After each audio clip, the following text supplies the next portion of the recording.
कल्पना कीजिए कि आप एक ऐसे व्यक्ति हैं जिसने अपना पूरा जीवन दूसरों को ऊपर उठाने में बिताया। उसने अपनी ताकत, अपने अवसर, सब कुछ उन लोगों को दिया जिन पर वह सबसे अधिक भरोसा करता था। लेकिन जब वह अपने जीवन की सबसे बड़ी चोटी पर पहुंचने वाला था, तो वही 9 महारानियां, जिनके लिए उसने सब कुछ बलिदान कर दिया था, एकजुट हो गईं, उसे धोखा दिया और मरने के लिए छोड़ दिया। हालांकि भाग्य ने उसे दूसरा मौका दिया। वह मरा नहीं, वह पीछे लौटा और अतीत में वापस आया। और केवल वही नहीं, 9 महारानियां भी अपनी सभी यादों के साथ वापस आईं। लेकिन इस बार कहानी जीवित रहने की नहीं है। इस बार सवाल केवल एक है, मेरी मदद के बिना आप सब कितनी दूर तक उठ सकते हैं। अध्याय 1 में हमें 9 स्वर्गों के सबसे ऊपरी शिखर पर स्थित दृश्य दिखाया गया है। हर दिशा में हरियाली फैली हुई है, चमकते पहाड़ दमक रहे हैं और आध्यात्मिक ऊर्जा आकाश में तैर रही है, जिससे यह स्थान पूरी तरह से एक अलग स्तर पर पहुंच जाता है। वातावरण इतना शांत और सुंदर है कि ऐसा लगता है जैसे यह भूमि साधारण मनुष्यों के लिए कभी नहीं थी। इस शिखर पर स्थित एक भव्य संप्रदाय के विशाल द्वार के पास एक बूढ़ा व्यक्ति जोर से घोषणा करता है कि आज हमारे 9 जीवन वंदनीय अपने मार्ग को सिद्ध करेंगे और आरोहण के माध्यम से आश्रित्व प्राप्त करेंगे। वह घोषणा करता है कि आश्रित्व प्राप्त करने के बाद वह 9 स्वर्गों के भीतर अपनी पूरी तरह से योग्य स्थिति प्राप्त करेंगे। यह, वह कहते हैं, न केवल उनके लिए बल्कि पूरे संप्रदाय और उसके सभी लोगों के लिए एक आशीर्वाद है। बूढ़ा व्यक्ति आगे कहता है कि आज आप एक ऐसा क्षण देखेंगे जो शायद आपके जीवन में फिर कभी न देख पाएं। यह एक महान उपलब्धि होगी और इसे अपनी आंखों से देख पाना आपका सबसे बड़ा सौभाग्य होगा। फिर वह आदरपूर्वक घोषणा करता है कि हमें अपने स्वर्गीय वंदनीय 9 जीवन का स्वागत करना चाहिए और विपत्ति शुरू करनी चाहिए। जैसे ही वह बोलना समाप्त करता है, विशाल संप्रदाय का द्वार धीरे धीरे खुलता है और हमारा मुख्य पात्र अपनी रानियों के साथ बाहर आता है। उसकी चाल, उसका भाव और उसकी पूरी आभा इतनी स्थिर और शक्तिशाली लगती है कि आसपास की भीड़ स्वतः ही चुप हो जाती है। ईमानदारी से कहें तो पहली नज़र में उसकी उपस्थिति बिल्कुल भी बुरी नहीं लगती, बल्कि यह एक अलग तरह का दबाव बनाती है। लेकिन कुछ शिष्य जो पीछे खड़े हैं, एमसी की भव्यता देखकर आपस में अशिष्ट टिप्पणियां करने लगते हैं। यह सुनकर पास के बुजुर्ग तुरंत सख्त हो जाते हैं और उन्हें गुस्से में डांटते हैं, यह कहते हुए कि वे अपनी जुबान बंद रखें और अपने वरिष्ठों का सम्मान करना सीखें। बुजुर्ग स्पष्ट रूप से चेतावनी देते हैं कि अगर इस व्यक्ति का मन जरा भी बदलता है तो उसकी शक्ति इतनी भयानक है कि वह अकेले ही उनके पूरे कबीले को मिटा सकता है। वे याद दिलाते हैं कि अतीत में उसने अकेले ही याओ कबीले से लड़ाई की थी और यहां तक कि पूरे राक्षस क्षेत्र को अकेले ही नष्ट कर दिया था। यह सुनकर शिष्यों के चेहरे पीले पड़ जाते हैं और हर जगह सन्नाटा छा जाता है। इस बीच विपत्ति पूरी तरह से शुरू हो चुकी है। आकाश गरजता है, बिजली कड़कती है और पूरा क्षेत्र विपत्ति ऊर्जा से भर जाता है। हमारा मुख्य पात्र बिना किसी हिचकिचाहट के आत्मविश्वास से विपत्ति के केंद्र की ओर सीधा चलता है, उसे सीधे चुनौती देता है। एक पल के लिए भी वह डर या संदेह नहीं दिखाता। सभी देखने वाले स्तब्ध हैं। फिर अचानक विपत्ति के अंदर से एक वृद्ध आकृति धीरे धीरे प्रकट होती है। उसकी मात्र उपस्थिति से वातावरण भारी हो जाता है। यह देखकर यहां तक कि मुख्य पात्र भी थोड़ी देर के लिए आश्चर्यचकित हो जाता है, क्योंकि ऐसा दृश्य शायद ही कभी देखा जाता है। एक लड़की कांपती आवाज में कहती है कि यह स्वर्गीय व्रेने गुजिंग है, जो सदियों से मौजूद शीर्ष श्रेणी की विपत्तियों में से एक है। कई लोग डर जाते हैं, लेकिन कुछ बुजुर्ग अब भी मानते हैं कि हमारे 9 जीवन व्रेने अजेय हैं और कोई भी विपत्ति उन्हें रोक नहीं सकती। शांतिपूर्वक मुख्य पात्र गुजिंग से पूछता है कि क्या उन्हें लड़ाई शुरू करनी चाहिए। गुजिंग सीधे चेहरे के साथ जवाब देते हैं, शुरू करो। लड़ाई शुरू होती है। उनकी टक्कर इतनी तीव्र है कि अंतरिक्ष भी विकृत होने लगता है। विस्फोट गूंजते हैं, रोशनी चमकती है और ऐसा लगता है जैसे आकाश ही टूट जाएगा। फिर भी अजीब बात यह है कि एमसी के पीछे की महारानियां बिल्कुल भी चिंतित नहीं दिखतीं। उनके चेहरे के भाव सामान्य बने रहते हैं। इसके बजाय वे एक दूसरे से फुसफुसाते हैं कि वे इस क्षण का लंबे समय से इंतजार कर रहे थे। उनके शब्दों में डर नहीं, बल्कि एक अजीब आत्मविश्वास है। फिर गुजिंग समय के दांव का उपयोग करता है। बुजुर्ग गंभीर हो जाते हैं और समझाते हैं कि इस तकनीक के कारण गुजिंग के क्लोन कई समय रेखाओं के माध्यम से यात्रा करेंगे और प्रत्येक में एमसी का शिकार करेंगे। अगर गुजिंग किसी एक समय रेखा में भी सफल हो जाता है तो यहां एमसी के वास्तविक शरीर को घातक क्षति होगी। हर जगह तनाव फैल जाता है। इस चाल को देखकर एक महारानी का चेहरा अजीब तरह से बदल जाता है और ऐसा लगता है कि एक बुरी आभा उससे निकल रही है, जैसे उसकी सच्ची मंशा अब छिपी नहीं रह सकती। फिर भी मुख्य पात्र शांत रहता है और सहजता से कहता है कि यह चाल वाकई प्रभावशाली है। फिर वह जोड़ता है कि उसे माफ करना होगा, क्योंकि हर समय रेखा में वह हमेशा एक बेजोड़ अस्तित्व रहा है। लेकिन गुजिंग खुलासा करता है कि उसने पहले ही सभी समरेखाओं में एमसी को नष्ट कर दिया है। ठंडे हंसी के साथ वह उसे खुद की प्रशंसा करने के लिए उपहास करता है और कहता है कि उसने हर युग में उसे मार डाला है। यह सुनकर मुख्य पात्र को ऐसा लगता है जैसे उसकी आत्मा पर आघात हुआ हो। उसका शरीर कांपता है, उसकी ताकत खत्म हो जाती है और वह गंभीर चोट में जमीन पर गिर जाता है। यह समझ नहीं पाता कि यह कैसे हुआ। गुजिंग समझाता है कि भले ही एमसी की ताकत असाधारण है, यिन यांग दाओ देवोरिंगु पहले ही उसके शरीर के अंदर जड़ें जमा चुका था। यही कारण है कि गुजिंग उसे हर समय रेखा में इतनी आसानी से मार सकता था। एमसी अचानक सच्चाई को समझता है और धीरे धीरे अपनी महारानियों की ओर मुड़ता है। वह भारी आवाज में पूछता है, मुझे मत बताओ कि तुम्हें इसके बारे में कुछ भी नहीं पता था। लेकिन उसके सामने का दृश्य भयावह है। सभी महारानियां हंसी में फूट पड़ती हैं, जैसे उसकी दुर्दशा एक मजाक हो। यह प्रकट होता है कि यह गुण निराकार है और केवल यिन यांग मिलन के माध्यम से ही प्रत्यारोपित किया जा सकता है। गुजिंग ठंडे स्वर में कहता है कि परिणाम शुरू से ही स्पष्ट था। उसे पता था कि मुख्य पात्र वफादारी और भावनाओं को गहराई से महत्व देता है, और वही महिलाएं जिनसे वह प्रेम करता था उसे धोखा दे गईं। एक महारानी जोर से हंसती है और कहती है कि कभी प्यार नहीं था, वे केवल उसकी शक्ति के कारण डर में जीते थे और स्वतंत्रता चाहते थे। दूसरी उसे फेंकबू की याद दिलाती है और कहती है कि वह एक सामान्य खुशहाल जीवन जी सकती थी अगर वह नहीं होता। माहौल पूरी तरह बदल जाता है। महारानियां अपनी शक्तियों को सक्रिय करती हैं उसे मारने के लिए, सभी तथ्यों को मोड़कर खुद को पीड़ित और उसे शैतान के रूप में दिखाती हैं। मुख्य पात्र का मन टूट जाता है। उसकी आंखों में क्रोध और दर्द जल रहा है। वह गरजता है कि उसके बिना उनमें से कोई भी महारानी का खिताब छू भी नहीं सकती थी। उसने उन्हें इंसानों से ऊपर माना था, कभी ऐसे विश्वासघात की कल्पना नहीं की थी। जैसे ही वह उन पर हमला करने की तैयारी करता है, गुजिंग पीछे से वार करता है। मुख्य पात्र कराहता है कि अगर उसे मरना ही है तो वह उन्हें भी अपने साथ ले जाएगा। महारानियां घबरा जाती हैं, चिल्लाते हुए कहती हैं कि वह अपनी साधना का आधार विस्फोट कर रहा है और सबको मार डालेगा। गुजिंग ठंडेपन से देखता है और कहता है कि उसे जहर देकर हराना सम्मानहीन जीत थी। शायद वह एक और मौका पाने का हकदार है। वह अपने समय की दुनिया के पूल का उपयोग करता है और एमसी और सभी 8 महारानियों को अंदर खींचता है। मुस्कुराते हुए कहता है कि उन्हें अगला दौर एक साथ आना चाहिए। फिर गुजिंग समय और स्थान उलटने की तकनीक का उपयोग करता है। एमसी और 8 महारानियों की आत्माओं को 50 साल पीछे भेज देता है। दृश्य अतीत में बदल जाता है। मुख्य पात्र लुइस हैरानी से चारों ओर देखता है। सब कुछ परिचित लगता है, फिर भी अलग।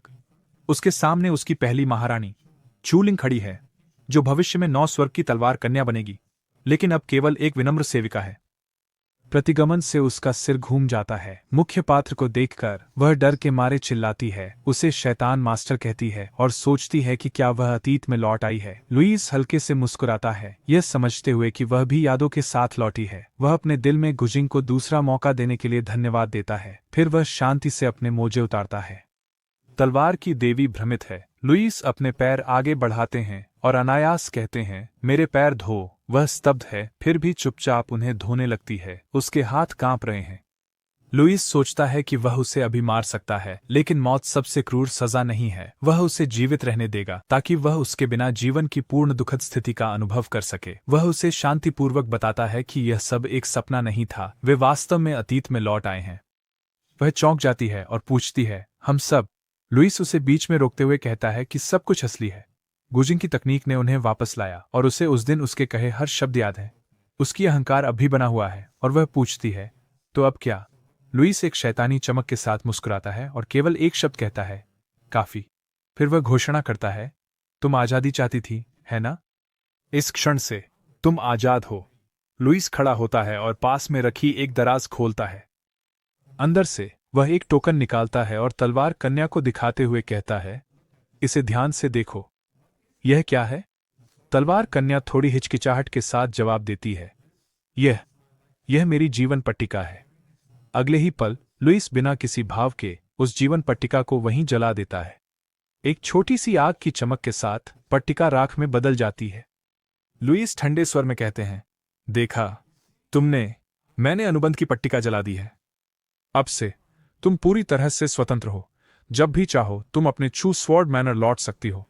यह देखकर स्वॉर्ड मेडन चौंक जाती है, फिर भी वह खुद को संभालती है और सीधे स्वर में कहती है, लुइस, तुम्हारे पास 9 जीवन थे, फिर भी अपने पहले जीवन में तुमने आत्मविनाश क्यों चुना?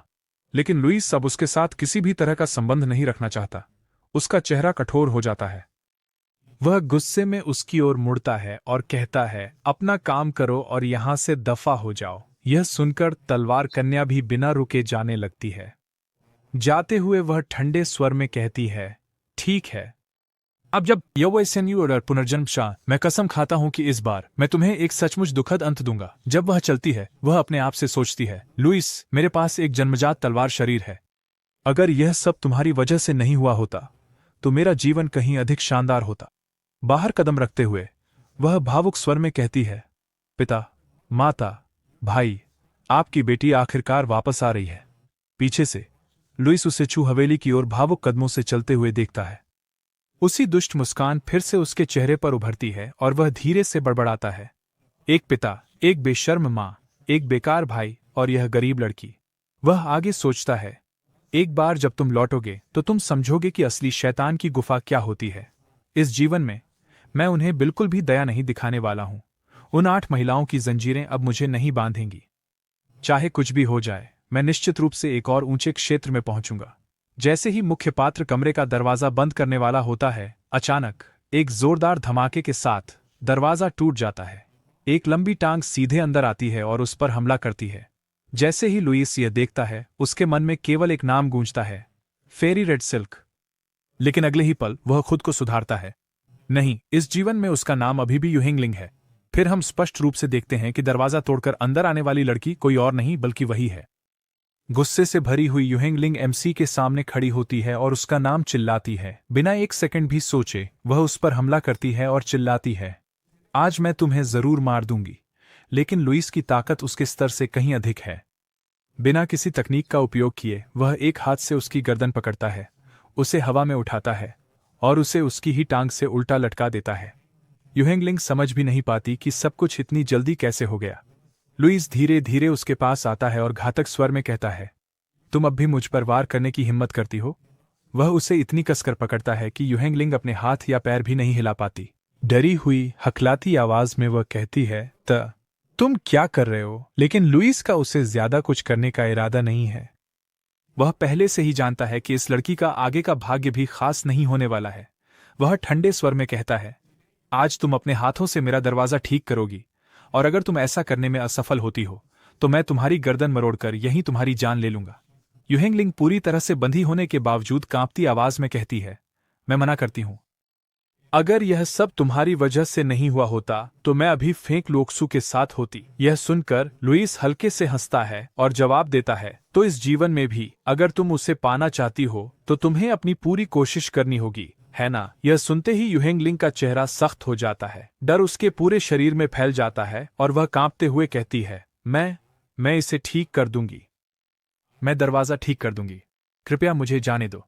लेकिन लुइस उसकी गर्दन पर अपनी पकड़ और मजबूत कर देता है। उस समय युहेंगलिंग अपने मन में सोचती है, कमबख्त, अतीत में लौटने के बाद भी मैं अभी भी उसका मुकाबला नहीं कर सकती। जैसे ही वह पूरी तरह से हार मान लेती है, लुइस उसे कीड़े की तरह जमीन पर फेंक देता है और कठोर आवाज में कहता है, अब काम पर लग जाओ, और अगर मैं लौटने पर यह दरवाजा ठीक नहीं पाता तो तुम्हारा काम तमाम है। युहेंगलिंग किसी तरह खुद को संभालती है और खड़ी हो जाती है। गुस्से और बेबसी में वह एमसी पर चिल्लाती है, लुइस, कम से कम हमारे पिछले जीवन में हम दांव साथी थे। शन सिटी, तुम मेरे साथ ऐसा कैसे कर सकते हो? यह सुनकर लुइस के चेहरे पर कोई भाव नहीं आता। बर्फीले स्वर में वह जवाब देता है, वह सब अतीत में था। इस जीवन में तुम और मैं एक दूसरे के लिए कुछ नहीं हैं। ये शब्द युहेंगलिंग पर बिजली की तरह गिरते हैं। गुस्सा, अपमान और बेबसी उसके चेहरे पर साफ दिखाई देते हैं। उसके पास कहने के लिए कुछ नहीं बचा है और दृश्य यहां से बदल जाता है। अब हमें एक सुंदर बगीचे का क्षेत्र दिखाया जाता है। चारों ओर रंग बिरंगे फूल खिले हुए हैं। वातावरण शांतिपूर्ण है और हवा में हल्की आध्यात्मिक ऊर्जा बह रही है। लुइस इस बगीचे में चलता है। यहां एक अत्यंत दिव्य और सुंदर महिला पौधों की देखभाल कर रही है। ये बाई शुआन है। जैसे ही लुइस इस जगह में कदम रखता है, बाई शुआन उसे तुरंत महसूस कर लेती है। वह आगे देखती है और लुइस आदरपूर्वक उन्हें अभिवादन करते हुए मास्टर कहते हैं। लेकिन लुइस को देखकर बाई शुआन की अभिव्यक्ति अचानक बदल जाती है। वह आश्चर्य से सीधे पूछती हैं, अब तुम्हारे पास केवल एक ही जीवन क्यों बचा है? अपने गुरु से ऐसा सीधा सवाल सुनकर लुइस एक पल के लिए हिचकिचाता है। हल्के से सिर खुजलाते हुए वह कहता है, इस शिष्य की कौशल कुछ कम थी। एक साधना सत्र के दौरान एक प्रकृति को मजबूर करने के लिए मैंने अपनी 9 जिंदगियों को एक में मिला दिया, इसलिए अब केवल एक ही जीवन बचा है। बाई शुआन का गुस्सा स्पष्ट हो जाता है। उसे कड़ी नजरों से देखते हुए वह कहती हैं, मैंने एक तरीका खोज लिया है। बाइन द साइन गस काइन बर्शैम। शियाटियन शक्ति को दबाने के लिए। इसलिए पिछले जीवन की घटनाओं को सिर्फ एक सपने की तरह भूल जाओ। हम कभी भी उन चीजों को फिर से होने नहीं देंगे, वह तेज आवाज में जोड़ती है। और अगर ऐसे गंदे और विश्वासघाती विचार फिर से तुम्हारे मन में आते हैं तो मैं इस संप्रदाय से तुम्हारे अस्तित्व को मिटाने में एक पल की भी देरी नहीं करूंगी। लुईस शांतिपूर्वक जवाब देते हैं, यह शिष्य गुरु की शिक्षाओं को अपने दिल में अंकित करेगा। बाहर से वह आज्ञाकारी दिखता है, लेकिन अंदर से हल्के से हंसता है और सोचता है, क्या आप सच में मानते हैं कि आपने कोई तरीका खोज लिया है? अगर मैंने समुद्र विष को अपने शरीर में स्थानांतरित नहीं किया होता तो क्या तुम कभी त्यान महारानी बन पाती? यहाँ हम स्पष्ट रूप से समझते हैं कि बाई क्विलोंग भी पिछले जीवन में मुख्य पात्र की महारानियों में से एक थी, जो अब उसकी गुरु के रूप में प्रकट हो रही है। दृश्य फिर से बदलता है। मुख्य पात्र अकेले एक पहाड़ की चोटी पर बैठा है। आसमान और नीचे की दुनिया को देखते हुए वह खुद से कहता है, नहीं, मेरी साधना का स्तर वापस क्यूई संघनन के 5वें चरण पर आ गया है। ऐसा लगता है कि मुझे सब कुछ फिर से शून्य से शुरू करना होगा। फिर वह फुसफुसाता है, पुराने दोस्त, क्या तुम अभी भी मेरे साथ हो? तुरंत एक प्रणाली अधिसूचना उसके सामने खुलती है।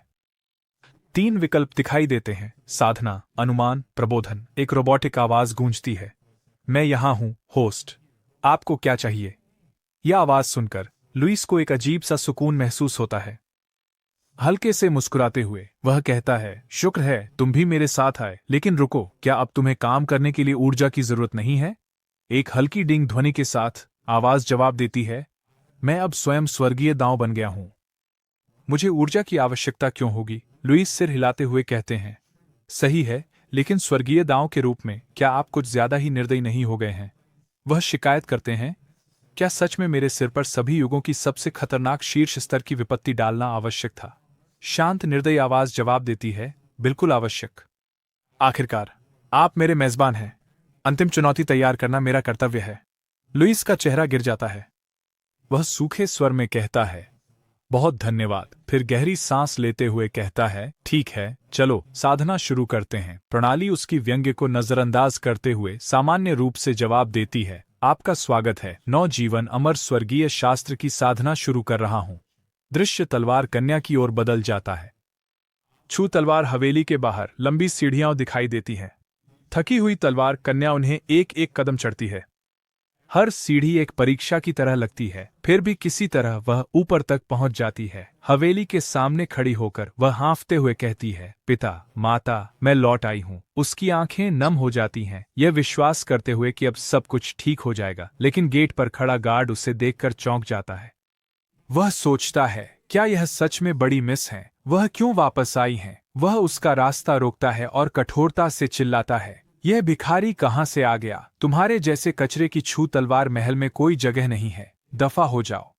तलवार कन्या भ्रमित हो जाती है और कहती है, मैं भिखारी नहीं हूं, मैं सबसे बड़ी मिस चूलिंग हूं। जब वह पीछे नहीं हटती तो गार्ड अपनी तलवार निकालता है और चिल्लाता है, बेशर्म चूहा, तुम्हारी हिम्मत कैसे हुई सबसे बड़ी मिस का भेष बनाने की? अचानक चूलिंग नंगी हाथों से तलवार पकड़ लेती है और भावुक होकर कहती है, चू से, मुझे ध्यान से देखो, मैं चूलिंग हूं। तुम मुझे अपनी बाहों में उठाकर मिठाइयां खरीदते थे, याद है? लेकिन गार्ड उसका हाथ झटक देता है और चिल्लाता है, तुम्हारे पास चू परिवार का खून नहीं है, तुम वापस क्यों आई हो? अंदर से वह घबरा जाता है, सोचता है कि वह मुश्किल से उस शैतान के अड्डे से बची थी, फिर से कब्र में खुद को क्यों फेंकने आई है? चूलिंग रोते हुए कहती है कि भले ही वह जैविक नहीं है, उसके माता पिता ने उसे सच्चे मांस और खून की तरह माना। यह सुनकर एक और गार्ड सच्चाई को समझता है और चिल्लाता है, यह सच में बड़ी मिस है। चूलिंग वापस आ गई है। हवेली में अफरा तफरी मच जाती है। हवेली का मालिक, उसका तथाकथित पिता, नकली चिंता के साथ बाहर आता है। उसके पीछे उसकी पत्नी भी आती है। चूलिंग दौड़कर अपने पिता को गले लगाती है और रोते हुए कहती है, पिता, मैं वापस आ गई हूं। उसकी मां झूठे स्नेह से उसके आंसू पोंछती है और पूछती है कि वह कहां थी। चूलिंग कहती है कि उसे ग्रेट डाउ संप्रदाय ने बंधक बना लिया था और वह गुप्त रूप से भाग निकली। उसी समय एक आदमी आता है और चूलिंग को देखकर उसके पैर कांपने लगते हैं। वह राहत में सोचता है, धन्यवाद भगवान, मेरा बलि का बकरा वापस आ गया, अब मैं जीवित रहूंगा। यह व्यक्ति चू सुफेई है, चूलिंग का बड़ा भाई। दृश्य अध्याय 2 में बदलता है और वापस लुईस पर आता है। वह पूरी एकाग्रता के साथ साधना करता है। हमें बताया जाता है कि यह पहला स्वर्ग है, सबसे कमजोर दुनिया, जो कई क्षेत्रों में विभाजित है। प्रीनेटल, पोस्टनेटल, ची गैदरिंग, ओरिजिन कोर, शैटरिंग, शिशु शून्यता, परिष्करण और दांव एकीकरण। पिछले जीवन के अनुभव के साथ लुईस 15 दिन तक साधना करता है और क्यूई परिष्करण की 9वीं परत तक पहुंचता है। फिर मूल कोर निर्माण शुरू करता है, लेकिन अचानक उसे कुछ गलत लगता है। उसका सीना भारी हो जाता है, सांस लेने में कठिनाई होती है और वह खून खांसता है। वह बड़बड़ाता है, यह क्या हो रहा है? केवल आधा मेरी चीख और निर्माण में मदद कर रहा है, बाकी पत्थर जैसा महसूस हो रहा है। विश्लेषण के बाद प्रणाली घोषणा करती है, आपके शरीर के अंदर स्वर्गीय कठोरता विष पाया गया है। लुईस अपने दांत भींचता है, यह समझते हुए कि उन महिलाओं ने न केवल यिन यांगू का उपयोग किया बल्कि इस विष को भी लगाया ताकि वह कभी फिर से उठ न सके। लेकिन उसकी आंखें ठंडी हो जाती हैं और वह कहता है, उन्हें नहीं पता कि मेरे पास अभी भी एक आखिरी तुरुप का पत्ता बचा है। वह प्रणाली से एक तरीका पूछता है। सिस्टम जवाब देता है कि मूल कोर तक पहुंचने और सच्चे ची को सच्चे सार में बदलने के बाद जहर घुल जाएगा। लुईस को याद आता है कि अतीत में उन्होंने एक परफेक्ट रिटर्न टू ओरिजिन पिल बनाई थी जो जबरदस्ती सफलता दिला सकती थी, लेकिन वह गोली पिछले जीवन में यू हांगलिंग को उपहार में दी गई थी। उसके मुट्ठी कस जाती है। इस जीवन में ऐसा कुछ नहीं होगा। अचानक आकाश में हलचल दिखाई देती है। एक विशाल क्रेन घोषणा करता है कि यू हांगलिंग ने केवल 1 महीने और 17 दिनों में ची एकत्रण की पूर्णता प्राप्त कर ली है और संप्रदाय का रिकॉर्ड तोड़ दिया है। इनाम के रूप में उसे सर्वोच्च श्रेणी की रिटर्न टू ओरिजिन गोलियों की एक बोतल मिलती है। लुईस अपनी आंखें संकुचित करता है और एक खतरनाक मुस्कान के साथ कहता है, भविष्य की महारानी से यही उम्मीद थी। उसकी गति डरावनी है। ये प्रणाली होने के बावजूद मैं केवल 2 दिन आगे हूं। 1 सेकंड भी बर्बाद किए बिना वह छोटी से कूद जाता है। प्रणाली पूछती है, मेजबान, आप कहां जा रहे हैं? लुईस शांतिपूर्वक जवाब देता है, एक शून्य शोधन विशेषज्ञ की कब्र पर। मैं वह रिटर्न टू ओरिजिन पिल वापस लेने जा रहा हूं जो सही मायने में मेरा है। इसके बाद हमारा दृश्य बदलता है। अब हमें एक प्राचीन मकबरे के अंदर का दृश्य दिखाया जाता है जो घने जंगल के बीच में स्थित है, व्यापार दांव से लगभग 500 किलोमीटर दूर। इस जगह की हवा भारी महसूस होती है और हर दिशा में एक भयानक सन्नाटा फैला हुआ है। उसी मकबरे की गहराइयों से गुजरते हुए यू हांगलिंग पहले ही वहां पहुंच चुकी है। जैसे ही वह अंदर कदम रखती है, वह अपने आप से सोचती है, मेरे पिछले जीवन की यादों के अनुसार लोग इस जगह को केवल 1 पूरे महीने बाद ही खोजने वाले हैं। इसका मतलब है अभी मैं यहां पूरी तरह से अकेली हूं। पूरा आत्मविश्वास दिखाते हुए हांगलिंग एक गुफा में प्रवेश करती है। वह अपने सामने पड़े दरवाजे को खोलती है और एक संकीर्ण मार्ग से आगे बढ़ने लगती है। चलते समय उसके मन में केवल एक ही विचार घूमता है कि इस स्थान के सबसे कीमती खजाने यहीं छिपे हुए हैं। वह सोचती है कि इन खजानों में नवजीवन और मरते हुए स्वर्गीय शास्त्र का एक टुकड़ा है और इसके साथ ही एक परिपूर्ण रिटर्न टू ओरिजिन पिल है। तेज कदमों से आगे बढ़ते हुए वह अंततः उन खजानों के सामने पहुंचती है। पहले वह नवजीवन स्वर्गीय शास्त्र उठाती है और बड़ी खुशी से मुस्कुराते हुए कहती है, वरिष्ठ भाई, इस बार मैं आपसे एक कदम आगे हूं। लेकिन जैसे ही वह शास्त्र खोलती है और अंदर देखती है, उसकी आंखें आश्चर्य से खुली रह जाती हैं। अगले ही क्षण उसका पूरा चेहरा पीला पड़ जाता है। वह पूरी तरह से अविश्वास में पड़ जाती है। हमें दिखाया जाता है कि उस शास्त्र के अंदर लुईस की लिखावट में शांत और प्रेमपूर्वक लिखा है, कुतिया, तुम बहुत देर से आई हो। और केवल इतना ही नहीं, उसके साथ ही वहां शांति से बनाए गए सुनहरे स्केच भी हैं। यह सब देखकर हांगलिंग की आवाज कांपने लगती है। हकलाते हुए वह कहती है, यह। अचानक गुस्से में वह किताब को जमीन पर फेंक देती है और चिल्लाती है, लुईस, तुम कमीने। जैसे ही किताब जमीन पर गिरती है, दर्जनों पीले रंग की सुनहरी लेजर लाइट्स पूरे मकबरे के अंदर सक्रिय हो जाती हैं और उसे चारों ओर से घेर लेती हैं। यह देखकर हांगलिंग पूरी तरह से डर जाती है। ऊपर की ओर देखते हुए वह जोर से चिल्लाती है, लुईस, मुझे यहां से बाहर निकलने दो। लेकिन चाहे वह कितना भी चिल्लाए, उसकी आवाज सुनने वाला कोई नहीं है। मकबरा पूरी तरह से शांत रहता है। इसके बाद हमारा दृश्य फिर से बदल जाता है। अब हमें 3 दिन बाद का दृश्य दिखाया जाता है। हम देखते हैं कि यू हांगलिंग अत्यधिक गुस्से से भरी हुई सीधे एमसी के घर की ओर आ रही है। बिना रुके वह अंदर घुसती है और दरवाजे को लात मारकर खोल देती है। जैसे ही वह अंदर आती है, वह चिल्लाती है, तुम यहां बाहर आओ। जैसा कि हम देख सकते हैं, उसका शरीर कई घावों और चोटों से ढका हुआ है। हर जगह खरोंचें और निशान दिखाई दे रहे हैं। हालांकि ऐसा नहीं लगता कि चोटें जानलेवा हैं। यह स्पष्ट है कि उसने इन 3 दिनों में बहुत कुछ सहा है। यही कारण है कि वह बिना सोचे समझे इतनी गुस्से में यहां आई। वैसे इस सीरीज में अधिकांश पात्रों के नाम मेरे लिए लगभग एक जैसे लगते हैं। इसलिए नाम को थोड़ा बदलना बेहतर लगता है। उसका असली नाम यू हांगलिंग है, लेकिन अब से हम उसे गुस्सैल महिला कहेंगे। और सच में उसके लिए इससे बेहतर नाम नहीं हो सकता। यह गुस्सैल महिला एमसी के घर में घुसने की कोशिश करती है और बिना रुके उस पर चिल्लाने लगती है। लेकिन अचानक एक ऊर्जा हथेली का हमला आता है और सीधे उसके पेट पर लगता है। एक जोरदार चीख उसके मुंह से निकलती है और उसका शरीर हवा में उड़कर दूर जा गिरता है। जमीन पर फिसलते हुए वह एमसी के घर के आंगन में जा टकराती है। दर्द से कराहते हुए वह अपने दांत पीसती है और आह की आवाज निकालती है। फिर सामने से एक शांत लेकिन ठंडी आवाज आती है। क्या तुम्हारी माँ ने तुम्हें कभी नहीं सिखाया कि किसी के घर में प्रवेश करने से पहले दरवाजा खटखटाना चाहिए? यह सुनकर गुस्से में भरी महिला बुरी तरह चौंक जाती है। अपने मन में आग उगलते हुए वह सोचती है, लुईस, अब तुम बहुत आगे बढ़ रहे हो। मैं तुम्हारे सामने झुकने से मरना पसंद करूंगी। लेकिन यह सब वह केवल अपने दिमाग में ही सोच सकती थी। वास्तव में वह केवल गुस्से में अपने दांत और बाल चबा सकती थी। सच्चाई यह थी कि इस समय उसे लुईस की जरूरत थी, और जब जरूरत होती है तो गर्व भी निगलना पड़ता है। यही कारण है कि वह किसी तरह खुद को नियंत्रित करती है, खड़ी होती है और इस बार दरवाजे पर शिष्टता से दस्तक देकर कहती है, वरिष्ठ भाई, कृपया, क्या आप दरवाजा खोल सकते हैं? अंदर से बिना किसी हिचकिचाहट की आवाज आती है, यहां से दफा हो जाओ। यह सुनकर गुस्से में महिला का खून और भी खौल उठता है। वह जोर से दरवाजा पीटने लगती है और चिल्लाती है, क्या तुमने उस मकबरे से परफेक्ट रिटर्न टू ओरिजिन गोली ली थी? लेकिन उसके सवाल का जवाब शब्दों में नहीं आता। दरवाजा अपने आप खुल जाता है और उसी क्षण कई ऊर्जा हमले बाहर निकलते हैं और एक के बाद एक उसे मारते हैं। प्रत्यक्ष हमलों के कारण उसका शरीर फिर से दूर फेंका जाता है। हालांकि इस बार वह किसी तरह अपना संतुलन बनाए रखने में सफल होती है। गहरी सांस लेते हुए वह खुद को शांत करने की कोशिश करती है और सोचती है, शांत रहो, गुस्सा मत करो, सब कुछ अंदर ही रखो। फिर दांत पीसते हुए वह फिर से पूछती है, मैं तुमसे आखिरी बार पूछ रही हूं, क्या तुमने उस मकबरे से परफेक्ट रिटर्न टू ओरिजिन गोली ली थी? अंदर से वही शांत और निर्दयी आवाज आती है, नहीं, अब यहां से दफा हो जाओ। ये सुनकर गुस्से में महिला पूरी तरह से अपना धैर्य खो देती है। गुस्से से उसकी आंखें भर जाती हैं, उसके शरीर से ऊर्जा फूट पड़ती है और अपनी शक्तियों को सक्रिय करते हुए वह सीधे लुईस पर हमला करने के लिए दौड़ पड़ती है।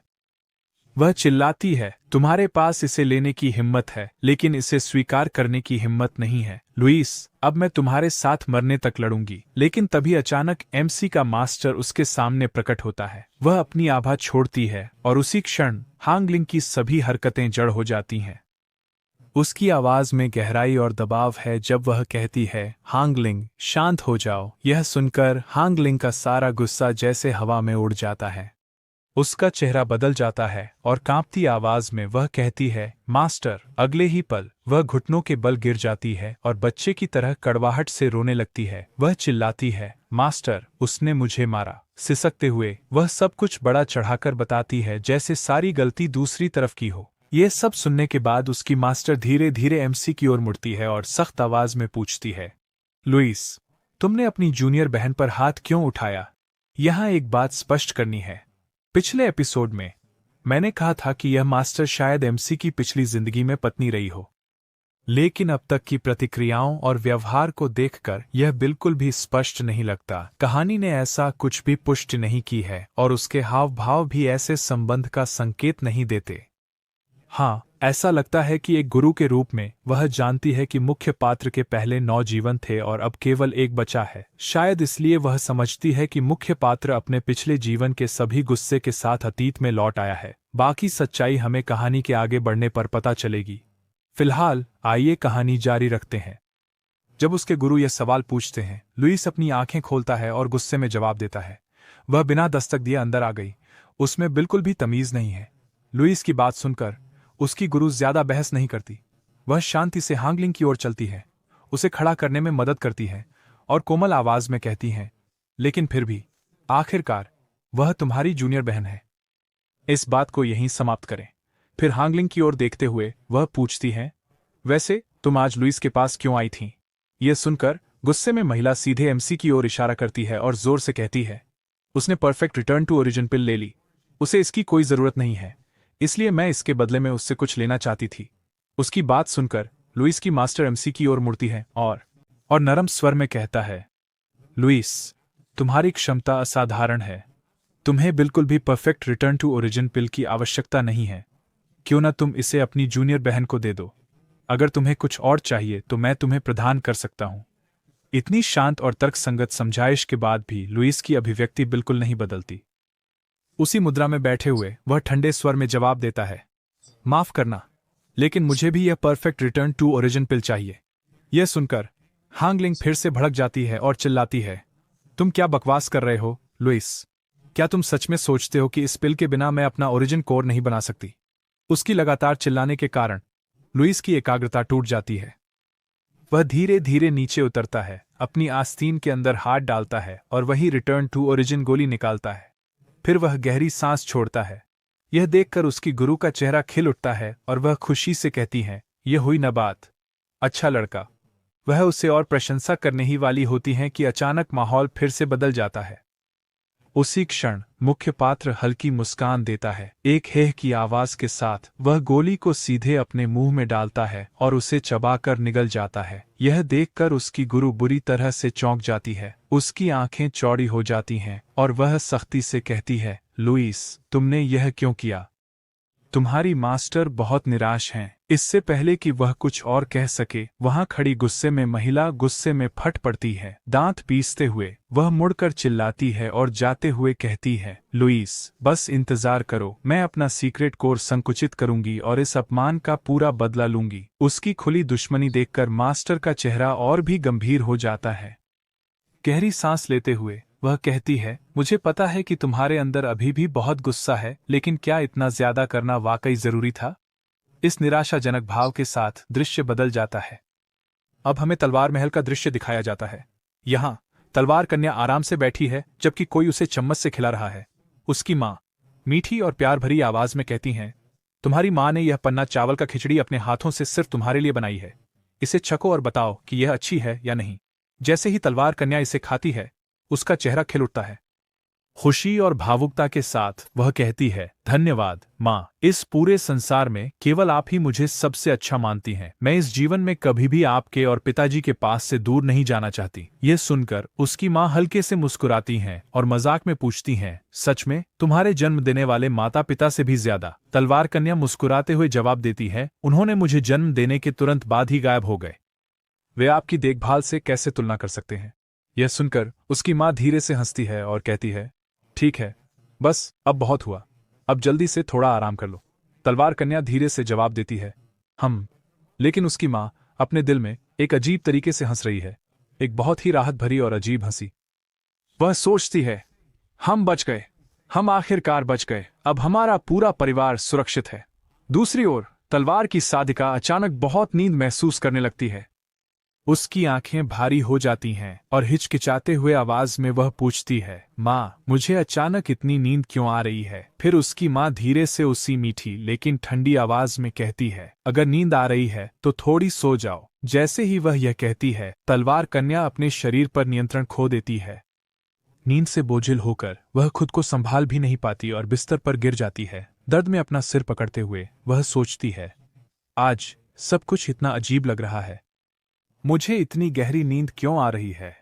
यह असहज भावना पहले कभी नहीं हुई। खुद को मजबूर करते हुए वह अपनी आभा छोड़ती है और अंदर से आदेश देती है, महान कमल तलवार शास्त्र का संचलन करो, मुझे बताओ मेरे शरीर में क्या गलत है। लेकिन जैसे ही वह परिणाम देखती है, उसका दिल बैठ जाता है।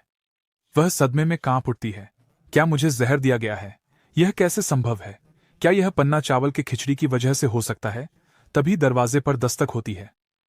एक आवाज पूछती है, क्या तुम पहले ही सो गई हो? भ्रमित और डरी हुई वह तुरंत लेट जाती है, कंबल ओढ़ लेती है और गहरी नींद का नाटक करती है। दरवाजा धीरे धीरे खुलता है। उसकी माँ 3 अन्य लोगों के साथ अंदर आती है। इस बार उसकी आवाज में कोई मिठास नहीं है। ठंडे भारी स्वर में वह कहती है, अच्छा, झर ने काम करना शुरू कर दिया है, अब हम अपना काम शुरू कर सकते हैं। 3 में से एक आगे बढ़ता है। वह कोई और नहीं बल्कि तलवार कन्या का अपना भाई है। अपनी माँ की ओर मुस्कुराते हुए वह कहता है, माँ, आप सच में उतनी ही प्रभावशाली हैं जितना लोग कहते हैं। जितना पुराना अदरक उतना तीखा मसाला। माँ और बेटा दोनों तलवार कन्या को घातक नजरों से देखते हैं। माँ ठंडे स्वर में कहती हैं, आओ, उसे उठाओ और हमारे पुराने पूर्वज के पास ले जाओ। भाई डरावनी हंसी हंसता है, लेकिन उन्हें यह नहीं पता कि तलवार कन्या अभी भी होश में है। वह सब कुछ स्पष्ट रूप से सुनती है। हर शब्द उसके दिल को चाकू की तरह चीरता है। अपनी ही माँ और भाई से ऐसी भयानक बातें सुनकर वह पूरी तरह से टूट जाती है। आंखों से आंसू चुपचाप बहते हैं। वह अंदर से रोती है, अंदर से चिल्लाती है, लेकिन उसका शरीर उसका साथ नहीं देता। उसी क्षण उसे एहसास होता है कि जिस घर को वह दुनिया की सबसे सुरक्षित जगह मानती थी, वह उसके जीवन का सबसे खतरनाक पिंजरा बन गया है। हमें दिखाया जाता है कि दो नौकर तलवार कन्या को ले जा रहे थे और एक दिशा में आगे बढ़ रहे थे, और उनके ठीक पीछे तलवार कन्या का पूरा परिवार भी साथ चल रहा था। तभी तलवार कन्या के पिता एक नौकर को बुलाते हैं और उससे पूछते हैं, क्या तुमने चूजी का ध्यान रखा? यह चूजी वही गार्ड है जिसने शुरुआत में तलवार कन्या को प्रवेश करने से रोका था। नौकर जवाब देता है, मेरे स्वामी, हमने चूजी और उसके परिवार का पूरी तरह से ख्याल रखा है। एक भी जीवित नहीं बचा है। उस नौकर के बारे में सुनकर मुख्य स्वामी की भौहें चिढ़ में उठ जाती हैं और वह ठंडे स्वर में कहते हैं, उत्तम। मैंने कभी सोचा भी नहीं था कि एक मामूली नौकर मेरी भव्य योजना को बर्बाद कर सकता है। फिर गुस्से में नाक फुलाते हुए वह अपने बेटे की ओर तिरछी नजर से देखता है और कहता है, अगर वह अचानक यहां वापस आकर अपनी जान न ले लेती तो तलवार बलिदान में तुम्हें ही चढ़ाया जाता। इस बार तुम्हारी जान बच गई। इसे एक सबक के रूप में लो। शराब और भोग में अपने दिन बर्बाद करना बंद करो और एक बार अपने दिमाग का उपयोग करो। लेकिन एक कहावत है, जैसा बाप वैसा बेटा। उसका बेटा अपने पिता की सभी उम्मीदों को हवा में उड़ा देता है और राहत की सांस लेते हुए कहता है, हाँ पिता, मैं गलत था। मैं वादा करता हूं कि अब से मैं पूरी मेहनत से सही तरीके से साधना करूंगा। इन लोगों को यह अंदाजा नहीं था कि तलवार की देवी उनकी सारी बातें साफ साफ सुन रही थी। उन्हें यह कहते हुए सुनकर कि वह केवल अपनी जान गंवाने के लिए वापस आई थी, वह अंदर ही अंदर कड़वे आंसू बहाने लगी। उसे एहसास होता है कि उसे केवल इसी उद्देश्य के लिए बलिदान के रूप में इस्तेमाल करने के लिए पाला गया था। फिर पीछे से उसका भाई उसे ललचाई नजरों से देखता है और एक काले भाव के साथ कहता है, चूंकि वह वैसे भी मरने वाली है तो क्यों ना मैं पहले उसके साथ थोड़ा मजा कर लूं। मैं केवल आधे घंटे लूंगा। लेकिन गुस्से में उसे थप्पड़ मारने के बजाय उसके पिता बस उसका कान पकड़कर जोर से खींचते हैं और चिल्लाते हैं, तुम कैसी गंदी बकवास कर रहे हो? अगर कुछ नहीं तो वह नाम की तुम्हारी बहन है। मेरी छू तलवार हवेली की प्रतिष्ठा को कचरे में मत फेंको। दर्द से कराहते हुए बेटा जवाब देता है, पिताजी, दर्द हो रहा है। इसके अलावा वह तो सिर्फ दो मृत दासों की संतान है। नाम साझा करने से हम खून के रिश्तेदार नहीं बन जाते। यह सुनकर तलवार कन्या को एक और बड़ा झटका लगता है। अंदर से कांपते हुए वह सोचती है, तो तुम लोगों ने मेरे जैविक माता पिता की भी हत्या की। तभी तलवार कन्या की मां मुस्कुराते हुए उसके पिता के पास आती है और कहती है, चलो, वह वैसे भी मरने वाली है, क्यों ना हमारे बेटे को उसके साथ 1 घंटा रहने दें। उसके पिता तीखे स्वर में जवाब देते हैं, बिल्कुल नहीं। हम पुराने पूर्वज की तलवार को परिष्कृत करने में एक पल की भी देरी नहीं कर सकते, नहीं तो हमारा पूरा परिवार उनके क्रोध का सामना करेगा। अपनी तथाकथित मां को भी ऐसे घृणित शब्द बोलते हुए देखकर तलवार कन्या के अंदर असहनीय क्रोध उठने लगता है। वह सोचती है, मैंने उसे अपनी पूरी जिंदगी अपनी मां की तरह माना और फिर भी वह मेरे बारे में ऐसी घिनौनी बातें कह सकती है। पछतावा उसके दिल में भर जाता है और वह अपने मन में फुसफुसाती है, लुईस, क्या यही सच है जिससे तुम मुझे बचाने की कोशिश कर रहे थे? क्या यही कारण है कि आपने मुझे कभी घर लौटने नहीं दिया? वह अपने अतीत के दृश्य याद करने लगती है, वे दृश्य जो कभी दर्दनाक नहीं लगते थे लेकिन अब झर बन गए थे। वह उन दिनों को याद करती है जब वह लुईस के साथ खतरनाक प्रशिक्षण कर रही थी, इतना कठोर प्रशिक्षण कि कई बार उसकी जान सच में खतरे में पड़ गई थी। पसीने, खून और दर्द से लथपथ उसने कांपते हुए उससे विनती की, युवा स्वामी, मैं आपसे विनती करती हूँ, कृपया मुझे जाने दें। मुझे अपने माता पिता की बहुत याद आ रही है। उस समय लुईस ने उसे देखा और हल्का सा मुस्कुराया, लेकिन उसकी आंखों में कोई हास्य नहीं था। उसे सांत्वना देते हुए उसने कहा था, वे तो तुम्हारे जैविक माता पिता भी नहीं हैं, फिर तुम वापस जाने की इतनी जल्दी में क्यों हो? यह सुनकर तलवार कन्या ने गुस्से में अपने गाल फुला लिए, जिद्दी होकर अपना चेहरा घुमा लिया और कहा, वे मुझे मेरे जन्म देने वाले माता पिता से भी बेहतर मानते हैं। उसे इस तरह नाराज देखकर लुईस ने हल्के से हंसते हुए जवाब दिया, ठीक है, ठीक है, बस तब तक इंतजार करो जब तक मैं उस तलवार को परिष्कृत नहीं कर लेता। उसके बाद मैं खुद तुम्हें घर वापस ले जाऊंगा। वह उसके पास आई और मीठी आवाज में बोली, युवा स्वामी, आप क्या बकवास कर रहे हैं? किस तरह की तलवार को परिष्कृत करने में इतना समय लगता है? आप निश्चित रूप से कोशिश कर रहे हैं। मुझे यहाँ रखने के लिए बच्चे की तरह मजाक करते हैं। फिर दृश्य बदलता है। जब तलवार की देवी अंततः छू तलवार हवेली पहुंची तो उसके सामने का दृश्य उसकी पूरी दुनिया को जला गया। पूरी हवेली आग की लपटों में घिरी हुई थी। हर जगह धुआं, चीखें, जलती लकड़ी की दुर्गंध। उसके पैर जवाब दे चुके थे और वह घुटनों के बल गिरकर रो रही थी। पापा, मम्मी, मैं बहुत देर से आई। उसी क्षण से उसके दिल में लुईस के लिए नफरत पैदा हो गई थी। उसने अंदर ही अंदर कसम खाई, लुईस, ये सब तुम्हारी वजह से हुआ। मैं तुमसे बदला लूंगी। लेकिन अब असली सच्चाई सुनकर और देखकर उसके अंदर केवल पछतावा बचा था। उसका दिल पूरी तरह से टूट चुका था। उसने दर्द से सोचा, लुईस, जिस तलवार की तुम बात कर रहे थे वह वास्तव में एक शैतानी तलवार थी। इस विचार के साथ दृश्य फिर से बदल जाता है। उसी समय दूसरी तरफ हमारा मुख्य पात्र इस पूरे दृश्य को एचडी गुणवत्ता में सिस्टम की मदद से देख रहा था। हर शब्द, हर आवाज, हर इरादा उसके लिए स्पष्ट था। सिस्टम ठंडी आवाज में कहता है, होस्ट, यह वास्तव में शर्म की बात है कि वह अभी बेहोश है और छू परिवार के शब्द नहीं सुन सकती। लुईस यह सब देखते हुए हल्के से मुस्कुराता है। सिस्टम की टिप्पणी पर हंसते हुए वह कहता है, जो व्यक्ति महान सम्राट क्षेत्र से लौटा है वह केवल एक साधारण नींद की दवा से बेहोश कैसे हो सकता है? सो मां की समय तय क्या था? अभी वह बस खुद ही वास्तविकता को स्वीकार करने से इनकार कर रही है। सिस्टम पूछता है, होस्ट, क्या आप उसे बचाने के बारे में सोच रहे हैं? यह सुनकर लुईस आलसी तरीके से अपनी स्थिति बदलते हैं, जैसे थिएटर में एक दर्शक, और मुस्कुराते हुए कहते हैं, उसे बचाना, उसे इस तरह पीड़ित होते देख जो संतोष मिलता है उसकी तुलना किसी और चीज से नहीं की जा सकती। आखिरकार यह एक सम्राट क्षेत्र के प्राणी की वापसी है। अब उसे बचाने के लिए मेरी जरूरत नहीं है। दृश्य फिर से बदलता है। अब हम देखते हैं कि सभी तलवार बनाने के मैदान की ओर बढ़ रहे हैं। पूरा वातावरण भारी और डरावना हो रहा है। छू परिवार एक विशाल हवेली के सामने पहुंचता है। तलवार कन्या को जमीन पर लिटा दिया जाता है और पूरा परिवार उसके पीछे घुटनों के बल बैठ जाता है। उसके पिता पूर्वज का आदरपूर्वक अभिवादन करते हैं। हवेली के सामने एक छाया प्रकट होती है और धीरे धीरे स्पष्ट हो जाती है। यह एक बूढ़ा आदमी है, चू कैक्सिंग, छू तलवार महल के पुराने पूर्वज। अभिवादन सुनकर वह धीरे धीरे अपनी आंखें खोलता है और उसके सामने पड़ी तलवार कन्या को देखता है। उसके शरीर को एक नजर में देखते हुए वह ठंडे संतोष के साथ कहता है, उत्तम, अब उसे मुझे सौंप दो।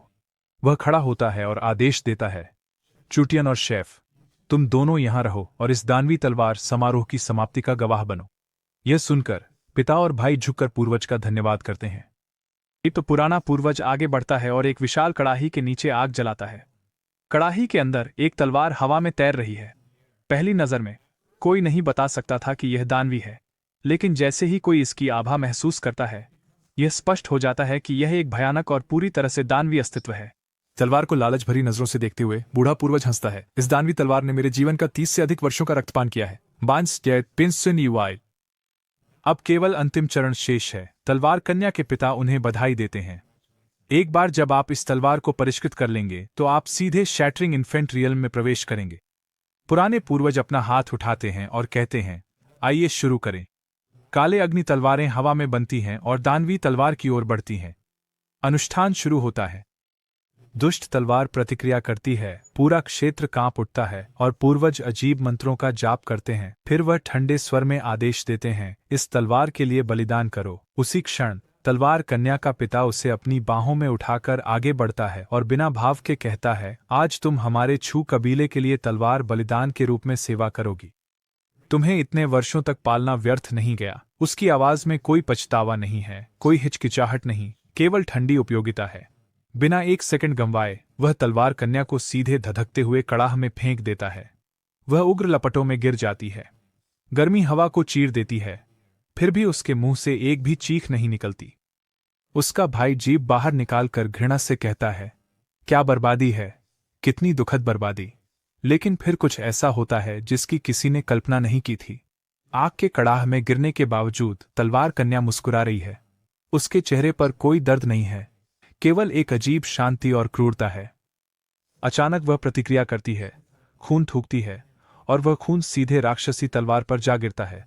जैसे ही उसका खून उसे छूता है, तलवार से भयानक लपटें उठने लगती हैं। तलवार जैसे जीवित हो गई हो, कंपन बढ़ जाते हैं। यह देखकर उसके पिता घबरा जाते हैं। यह क्या हो रहा है? और उनकी आंखों के सामने ही राक्षसी तलवार गायब हो जाती है। धुंधलेपन में प्रकट होता है और सीधे तलवार की देवी के हाथों में आता है। तलवार की ऊर्जा उसे समर्थन देने लगती है। अब आग उसे नहीं जलाती बल्कि उसे उठाती है। वह कड़ाही के अंदर तैरती है और सीधे पुराने पूर्वज की ओर देखती है। उसकी आंखों में कोई दर्द नहीं, केवल घातक इरादा है। पुराना पूर्वज हैरान है। उसका भाई चिल्लाता है, पापा, वह मरी नहीं है। पूर्वज कांपता है, यह कैसे संभव है? लेकिन इससे पहले कि वह प्रतिक्रिया कर सके, वह पूरी गति से आगे बढ़ती है, एक वार में उसके सीने को भेदने का लक्ष्य लेकर। वह जल्दी से एक हरी तलवार निकालता है और चिल्लाता है, दत्त तेरी की। लेकिन जैसे ही उसकी तलवार उसकी दानवी तलवार से टकराती है, वह तुरंत टूट जाती है।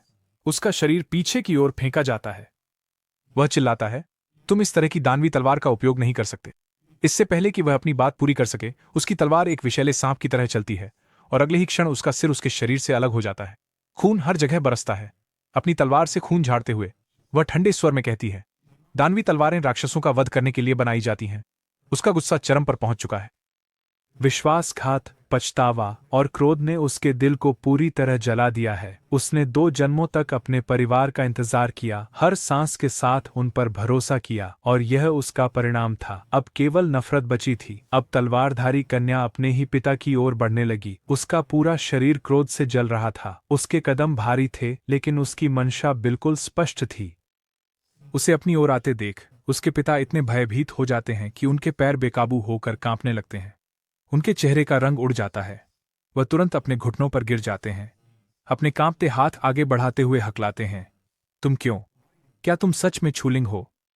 नहीं, नहीं, तुम छूलिंग नहीं हो सकती। लेकिन छूलिंग अब किसी की बात सुनने की स्थिति में नहीं है। वह पूरी तरह से गुस्से में पागल हो गई है। उसके शरीर से हत्या का इरादा निकल रहा है, जिससे हवा खुद भारी और दमघोंटू महसूस हो रही है।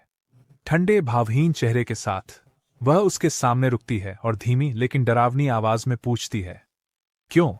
मैंने आप सबको अपने सबसे करीबी परिवार की तरह माना।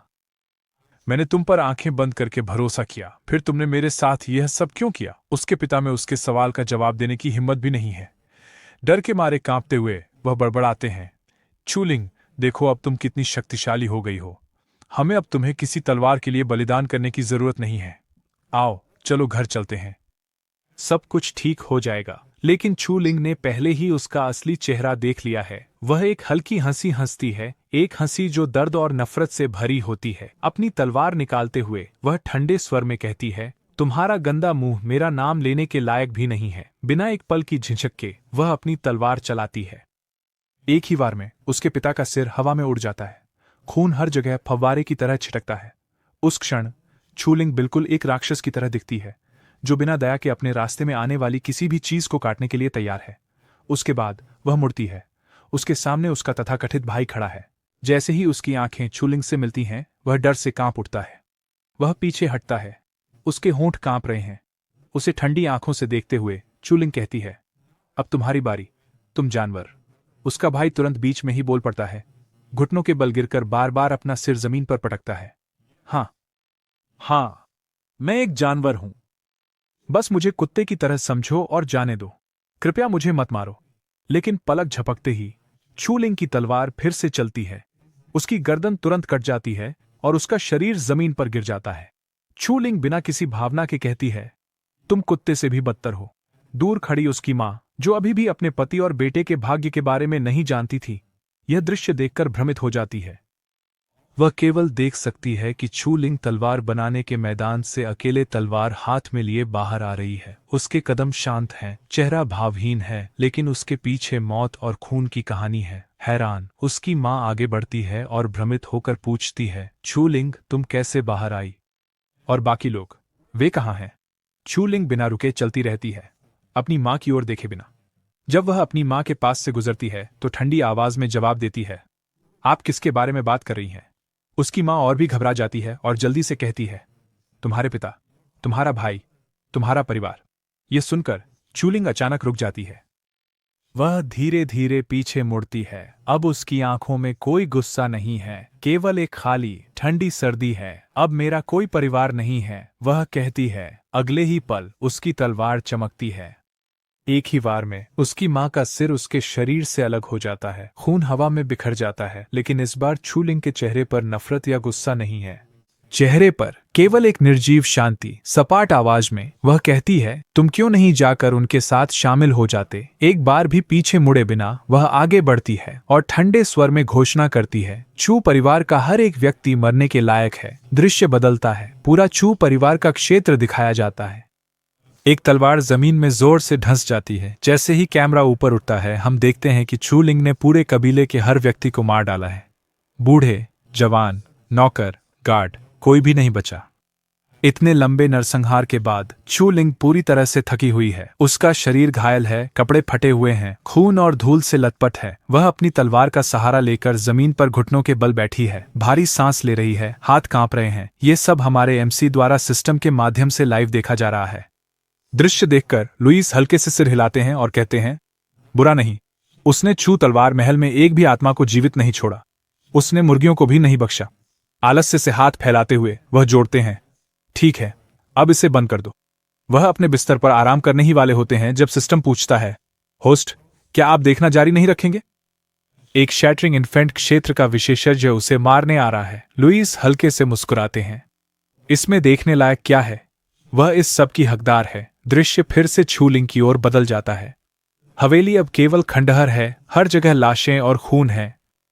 चू लिंग घुटनों के बल गिर जाती है, टूटे हुए स्वर में फुसफुसाती है, मैं गलत थी, मैं बहुत गलत थी। उसकी आंखों से आंसू बहते हैं, उसका शरीर दर्द से कांप रहा है, उसके पास लड़ने की ताकत नहीं बची है। दूर से कोई आ रहा है, शैटरिंग इन्फेंट क्षेत्र का विशेषज्ञ रेवरेंड ली जियान। जैसे ही वह चू लिंग और उसके हाथ में दानवी तलवार को देखता है, उसकी आंखों में लालच चमक उठता है। ये दानवी तलवार, ये वास्तव में पूरी है। हंसते हुए वह अपनी तलवार निकालता है और चिल्लाता है, वह तलवार तुम्हें केवल दर्द देती है, मुझे तुम्हें इससे मुक्त करने दो। वह पूरी गति से हमला करता है, लेकिन चू लिंग मुश्किल से अपनी तलवार झुकाती है, लगभग कोई प्रतिरोध नहीं करती, जैसे उसने पहले ही मृत्यु को स्वीकार कर लिया हो।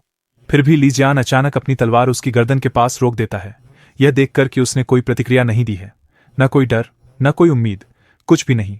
वह पागलों की तरह हंसता है। जैसा मैंने सोचा था, उसने पूरी तरह से अपना दिमाग खो दिया है। लेकिन उसी क्षण चू लिंग हरकत में आती है। एक ही वार से वह एक जबरदस्त ताकत छोड़ती है जो ली जियान को दूर फेंक देती है, उसके कपड़े फाड़ देती है और उसे जमीन पर गिरा देती है। हैरान होकर वह बड़बड़ाता है, वह केवल ओरिजिन कोर क्षेत्र में है, उसके पास इतनी भयानक तलवार कौशल कैसे हो सकते हैं? चू लिंग वहां निर्जीव खड़ी है, जैसे भावनाएं उसे छोड़ चुकी हों। ली जियान लालच से घूरता है। ये लड़की एक बड़ा रहस्य छुपा रही है। तलवार यहां एकमात्र खजाना नहीं है। अचानक चू लिंग मुड़ती है और भागने लगती है। ली जियान हैरान है। क्या? अभी वह बिल्कुल भी प्रतिक्रिया नहीं दे रही थी। वह उसके पीछे दौड़ता है, अश्लीलता से चिल्लाते हुए, मत भागो, अच्छी लड़की बनो और ली जियान के पास आओ। चोटों के बावजूद चू लिंग दौड़ती रहती है, हर कदम पर खून टपकता है। उसके होंठ कांपते हैं जब वह दोहराती है, मैं गलत थी, मुझे प्रायश्चित करना होगा, मुझे प्रायश्चित करना होगा। उसका मन टूट चुका है, केवल अपराध बोध और पछतावे से चिपका हुआ है। दृश्य लुईस की ओर बदलता है। बाहर गुस्से में भरी महिला हांगलिंग उसके दरवाजे पर जोर जोर से दस्तक दे रही है, आरोप लगाते हुए चिल्ला रही है। लुईस शांति से ध्यान में बैठा है। सिस्टम पूछता है, होस्ट, वह तुम्हारी इतनी बुरी तरह से बेइज्जती कर रही है, क्या तुम बस सुनते रहोगे? अपनी आंखें खोले बिना लुईस जवाब देता है, मेरे कान बंद कर दो, मुझे साधना पर ध्यान केंद्रित करना होगा। कुछ भी मुझे आर्षित्व प्राप्त करने से नहीं रोक सकता। बाद में हांगलिंग के गुरु आते हैं और उसे डांटते हैं, यह बताते हुए कि लुईस ने उसके लिए अनगिनत बार हर खजाने को परिष्कृत किया। यह सुनकर हांगलिंग हिल जाती है, लेकिन फिर भी माफी मांगने से इनकार करती है। उसका गुरु गुस्से में उसे पीछे के पहाड़ पर आत्मचिंतन के लिए भेज देता है। अंततः दृश्य फिर से बदलता है। नंगे पांव और घायल चू लिंग अपनी दानवी तलवार पर झुकते हुए लुईस के पहाड़ की ओर सीढ़ियां चढ़ती है। उसकी आंखों में अब कोई नफरत नहीं बची है, केवल थकान और पछतावा है। लुईस के आंगन की ओर देखते हुए वह धीरे से फुसफुसाती है, महान दांव। वह वहां कांपती हुई खड़ी है, भारी सांसें ले रही है, उस जगह को घूरते हुए जैसे पहली बार महसूस कर रही हो कि उसने अपने जीवन में क्या क्या खो दिया है। उसी क्षण किसी ने देखा कि चू लिंग वहां खड़ी है और चौंक कर चिल्लाया, वहां कौन है? इससे पहले कि कोई प्रतिक्रिया कर पाता, चू लिंग की ताकत जवाब दे गई। वह जमीन पर गिर गई और बेहोश हो गई।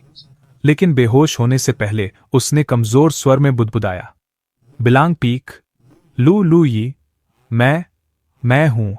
लिंग। महिला शिष्य घबराहट में उसकी ओर दौड़ी, लेकिन अचानक एक तीखी आवाज ने उसे रोक दिया। रुको, साथी दांववादी। जब महिला शिष्य ने ऊपर देखा तो उसने लीजियान को ऊपर से उतरते हुए देखा। वह शालीनता से उतरा और कहा, साथी दांववादी, मैंने इस घृणित प्राणी का शिकार करके इसे यहीं तक पहुंचाया है। मेरा महान दांव संप्रदाय की महिमा का अपमान करने का कोई इरादा नहीं है। मैं इस कचरे को तुरंत हटा दूंगा। लीजियान ने छूलिंग की ओर हाथ बढ़ाया, लेकिन महिला शिष्य ने तुरंत अपनी तलवार खींच ली और उसका रास्ता रोक दिया। इतनी जल्दी नहीं। चूंकि उसने मेरे संप्रदाय के एक सदस्य का नाम लिया है, मैं वापस जाकर इसकी पुष्टि करना चाहता हूं। अगर वह दावा करता है कि वह उसे नहीं जानता, तभी आप उसे ले जा सकते हैं। उसने दूसरे शिष्य की ओर मुड़कर आदेश दिया, कड़ी निगरानी रखो। मेरे लौटने से पहले उसे ले जाने मत देना। शिष्य ने सिर हिलाया। समझ गया। बेलिन पीक पर महिला शिष्य लुइये के कमरे के बाहर खड़ी होकर जोर से बोली, कनिष्ठ भाई लुइये, एक महिला जो खुद को छूलिंग बता रही है, पहाड़ के द्वार के बाहर गिर गई है। उसका पीछा किया जा रहा है और वह गंभीर रूप से घायल है। क्या तुम उसे जानते हो? अंदर से लुइये ने ठंडे स्वर में पूछा। कौन? शिष्य ने उत्तर दिया, छूलिंग। थोड़ी देर की चुप्पी के बाद लुइये ने बर्फीले स्वर में जवाब दिया, मैं उसे नहीं जानता। महिला शिष्य ने उत्तर दिया, चूंकि जूनियर ब्रदर उसे नहीं पहचानते, हम हस्तक्षेप नहीं करेंगे। लुइये ने दृढ़ता से दोहराया, मैंने कहा कि मैं उसे नहीं जानता। समझ गई। अलविदा, उसने कहा और चली गई। अंदर प्रणाली ने लुइये से पूछा, क्या मास्टर सच में उसे मरने के लिए छोड़ने का इरादा रखते हैं? लुइये ने शांत स्वर में उत्तर दिया, क्या तुम भूल गए कि उसने मेरे पिछले जीवन में मेरे साथ कैसा व्यवहार किया था? वैसे भी वह मरने नहीं जा रही है। गेट के बाहर महिला शिष्य लीजियान के पास लौटी और उसे सूचित किया, मैंने मामले की पुष्टि कर ली है। मेरे संप्रदाय का शिष्य उसे नहीं जानता। आप उसे ले जा सकते हैं। लीजियान ने तिरस्कार से हंसी उड़ाई। जैसा मैंने सोचा था। महान दाओ संप्रदाय धर्म के मार्ग का स्तंभ है। वह उसके जैसी राक्षसी के साथ कैसे जुड़ सकता है? वह छूलिंग के करीब आया और कहा, मैं उसे तुरंत हटा दूंगा ताकि वह आपके पवित्र स्थान को दूषित न करे। लेकिन जैसे ही उसका हाथ उसे छूने वाला था, एक अदृश्य शक्ति ने उसे मारा, जिससे उसका हाथ जम गया। लीजियान गरजा, कौन हिम्मत करता है? एक शक्तिशाली व्यक्ति प्रकट हुआ। वह बाई च्यूलान थी। उसके चेहरे पर गुस्से की ठंडक थी। यो, अपना हाथ रोक लो। आसपास के शिष्य तुरंत घुटनों के बल बैठ गए। मार्शल आंटी बाई को प्रणाम। बाई च्यूलान ने दृढ़ता से कहा, तुम उसे नहीं ले जा सकते। लीजियान ने गुस्से में अपनी मुट्ठियां भींच लीं। महान ग्रेट दाओ संप्रदाय अपने शब्द से मुकर रहा है। यह तो एक धर्मी गुट का आचरण नहीं है। महिला शिष्य भड़क उठी और अपनी तलवार उसकी ओर तान दी। डीठ, क्या तुम जानना चाहते हो कि महान दाओ संप्रदाय की तलवारें कितनी तेज हैं? लीजियान ने ठंडी हंसी के साथ अपनी तलवार खींच ली। मेरी तलवार भी कुछ कम तेज नहीं है। महिला शिष्य ने वार करने की तैयारी की। उस स्थिति में, लेकिन इससे पहले कि वह हिल पाती, बाई च्यूलान ने पीछे से हमला किया। तुरंत लीजियान के पूरे शरीर को जकड़ दिया। उसने उदासीन स्वर में कहा, लाश का निपटारा करो। मैं इस महिला को वापस संप्रदाय में ले जाऊंगी। बाई च्यूलान ने छूलिंग को दूसरी जगह ले जाकर अपनी वरिष्ठ बहन से तुरंत कहा, वरिष्ठ बहन, कृपया छूलिंग को बचाओ। उसने छूलिंग को बिस्तर पर लिटा दिया। लड़की बहुत बुरी तरह से घायल लग रही थी। वरिष्ठ बहन ने उसकी जांच की और उसे ठीक करना शुरू किया, बड़बड़ाते हुए, वह इतनी बुरी तरह से घायल कैसे हो गई? बाई च्यूलान ने आह भरी। वह लगभग एक लाश थी। किस शेयर फोर्स ऑफ विल ने उसे अब तक जीवित रखा? वरिष्ठ बहन ने आत्मविश्वास से अंगूठा दिखाया। डरे नहीं, जब तक जीवन की एक चिंगारी बाकी है, मैं उसे वापस ला सकती हूं। बाई च्यूलान ने हल्का सा झुककर कहा, मैं आपका ऋणी हूं। कुछ समय बाद छूलिंग को आखिरकार होश आ गया। जैसे ही उसने अपनी आंखें खोलीं, उसने सहज रूप से फुसफुसाया, यंग मास्टर। उसे जागते हुए देखकर बाई च्यूलान जल्दी से उसके पास पहुंचे। लिंगियर, तुम जाग गई हो। छूलिंग ने भ्रमित होकर इधर उधर देखा। बहन बाई, युवा स्वामी कहाँ हैं? वरिष्ठ बहन ने चुपचाप एक तरफ से देखा, सोचते हुए, बहन, एक साधारण नौकरानी क्यूलेन को बहन कहने की हिम्मत करती है। बाई क्यूलेन ने धीरे से उत्तर दिया, लुइये अभी भी एकांत साधना में हैं, वह अभी तक बाहर नहीं आए हैं। छूलिंग ने चिंतित होकर कहा, तो क्या युवा स्वामी ने बहन बाई से मुझे बचाने के लिए कहा था? बहुत धन्यवाद बहन बाई, लेकिन मुझे उन्हें ढूंढना होगा। बाई च्यूलान ने अपना सिर हिलाया। कोई जल्दी नहीं है। पहले अपने घावों को ठीक करने पर ध्यान दें। जब तक आप पूरी तरह से ठीक हो जाएंगे, शायद वह अपनी एकांतवास समाप्त कर चुका होगा। छूलिंग ने अपनी नजरें झुका लीं। मुझे युवा स्वामी से माफी मांगनी चाहिए। मैंने उसे अब तक गलत समझा। यह पता चला कि वह मुझ पर जोर नहीं डाल रहा था, वह मेरी रक्षा कर रहा था। बहन बाई, शायद हम सबने उसे गलत समझा है। वरिष्ठ बहन, जो अभी भी चुपचाप सुन रही थी, ने महसूस किया कि उसका दिमाग फट गया। जबरदस्ती। हे भगवान, क्या मैंने अभी अभी किसी बड़े घोटाले पर ठोकर खाई है? वह हैरानी से उन दोनों को घूर रही थी। तभी बाई च्यूलान ने उसकी ओर देखा। वरिष्ठ बहन ने तुरंत अपना चेहरा दूसरी ओर कर लिया, मासूमियत का नाटक करते हुए। बाई च्यूलान ने आगे बढ़कर विनम्रता से कहा, वरिष्ठ बहन, क्या मैं आपको एक पल के लिए बाहर जाने के लिए कह सकता हूं? मुझे लिंगर से कुछ बातें करनी हैं। सीनियर सिस्टर ने हाथ हिलाया। ठीक है, मैं अभी जा रही हूं। तुम दोनों दिल खोलकर बात करो। जब वह बाहर चली गई तो बाई च्यूलान ने छूलिंग की ओर मुड़कर कहा, लिंगर, अब से मुझे बहन बाई मत कहो, तुम मुझे सीनियर बाई कह सकते हो। जब मेरे अंदर कैओसिन जहर भड़क उठा था, लुई ने मेरी जान बचाने के लिए केवल उस अनिवार्य कार्य का सहारा लिया। दरवाजे के बाहर सीनियर सिस्टर वास्तव में नहीं गई थी। उसने दीवार से कान लगाकर सुना और हाँफी। अनिवार्य कार्य से आपका क्या मतलब है? लेकिन बैक्यूलन ने उसकी जासूसी को नोटिस कर लिया और तुरंत अपनी शक्ति का उपयोग करके कमरे के चारों ओर एक ध्वनि अवरोधक लगा दिया। सीनियर सिस्टर ने भ्रम में पलकें झपकाईं। अरे हाँ, अब मैं कुछ क्यों नहीं सुन पा रही हूँ? धत्त तेरी की, आखिर ये किस तरह का धरती हिला देने वाला स्कैंडल था? सोचने की बात है कि उसने मुझे बाहर ही कर दिया। अध्याय 7। बेलिंग पीक पर दोपहर के समय खुलता है। सूरज आकाश में ऊंचा लटका है, पहाड़ पर चमक रहा है। इस समय लुईस का एकांत साधना अंततः समाप्त होता है। वह धीरे धीरे अपनी आंखें खोलता है और साधना चटाई से उठ खड़ा होता है। आलस से जम्हाई लेते हुए वह अपने शरीर को खींचता है और आगे बढ़ता है। आखिरकार उसने कई दिनों से ठीक से सोया नहीं है। दृश्य लुईस के निवास के बाहर बदलता है।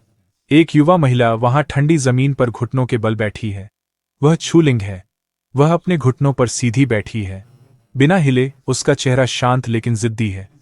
यह स्पष्ट है कि वह यहां बहुत लंबे समय से बैठी है। लुईस के मन के अंदर उसकी प्रणाली प्रतिक्रिया करती है। प्रणाली उसे सूचित करती है कि वह बाहर असामान्य रूप से लंबे समय से इंतजार कर रही है और पूछती है कि क्या वह बाहर जाकर उसकी जांच करना चाहता है। लुईस के चेहरे पर कोई भाव नहीं है। वह ठंडे स्वर में जवाब देता है कि इसकी कोई आवश्यकता नहीं है। वह कहता है कि उसने अपने पिछले जीवन में जो कुछ किया था उसे वह भूला नहीं है। जैसे ही छूलिंग उसके दिमाग में आती है, एक छवि उसकी आंखों के सामने चमकती है। उसका चेहरा, वह निर्दयी, दुष्ट मुस्कान, वह मुस्कान जो उसने पहनी थी जब वह मर रहा था। लुईस अपनी मुट्ठी हल्के से भींचता है। वह सोचता है कि जो एक बार धोखा दे सकता है, वह फिर से धोखा दे सकता है। महिलाएं उसकी नजर में केवल साधना को धीमा करती हैं। इस जीवन में साधना ही उसके लिए मायने रखती है और कुछ भी महत्वपूर्ण नहीं है। घर के बाहर छूलिंग घुटनों के बल बैठी रहती है। उसके पैर सुन्न हो चुके हैं, शरीर थका हुआ है, फिर भी वह हिलती नहीं है। अपने दिल में वह चुपचाप बोलती है। वह यंग मास्टर पर विश्वास करती है।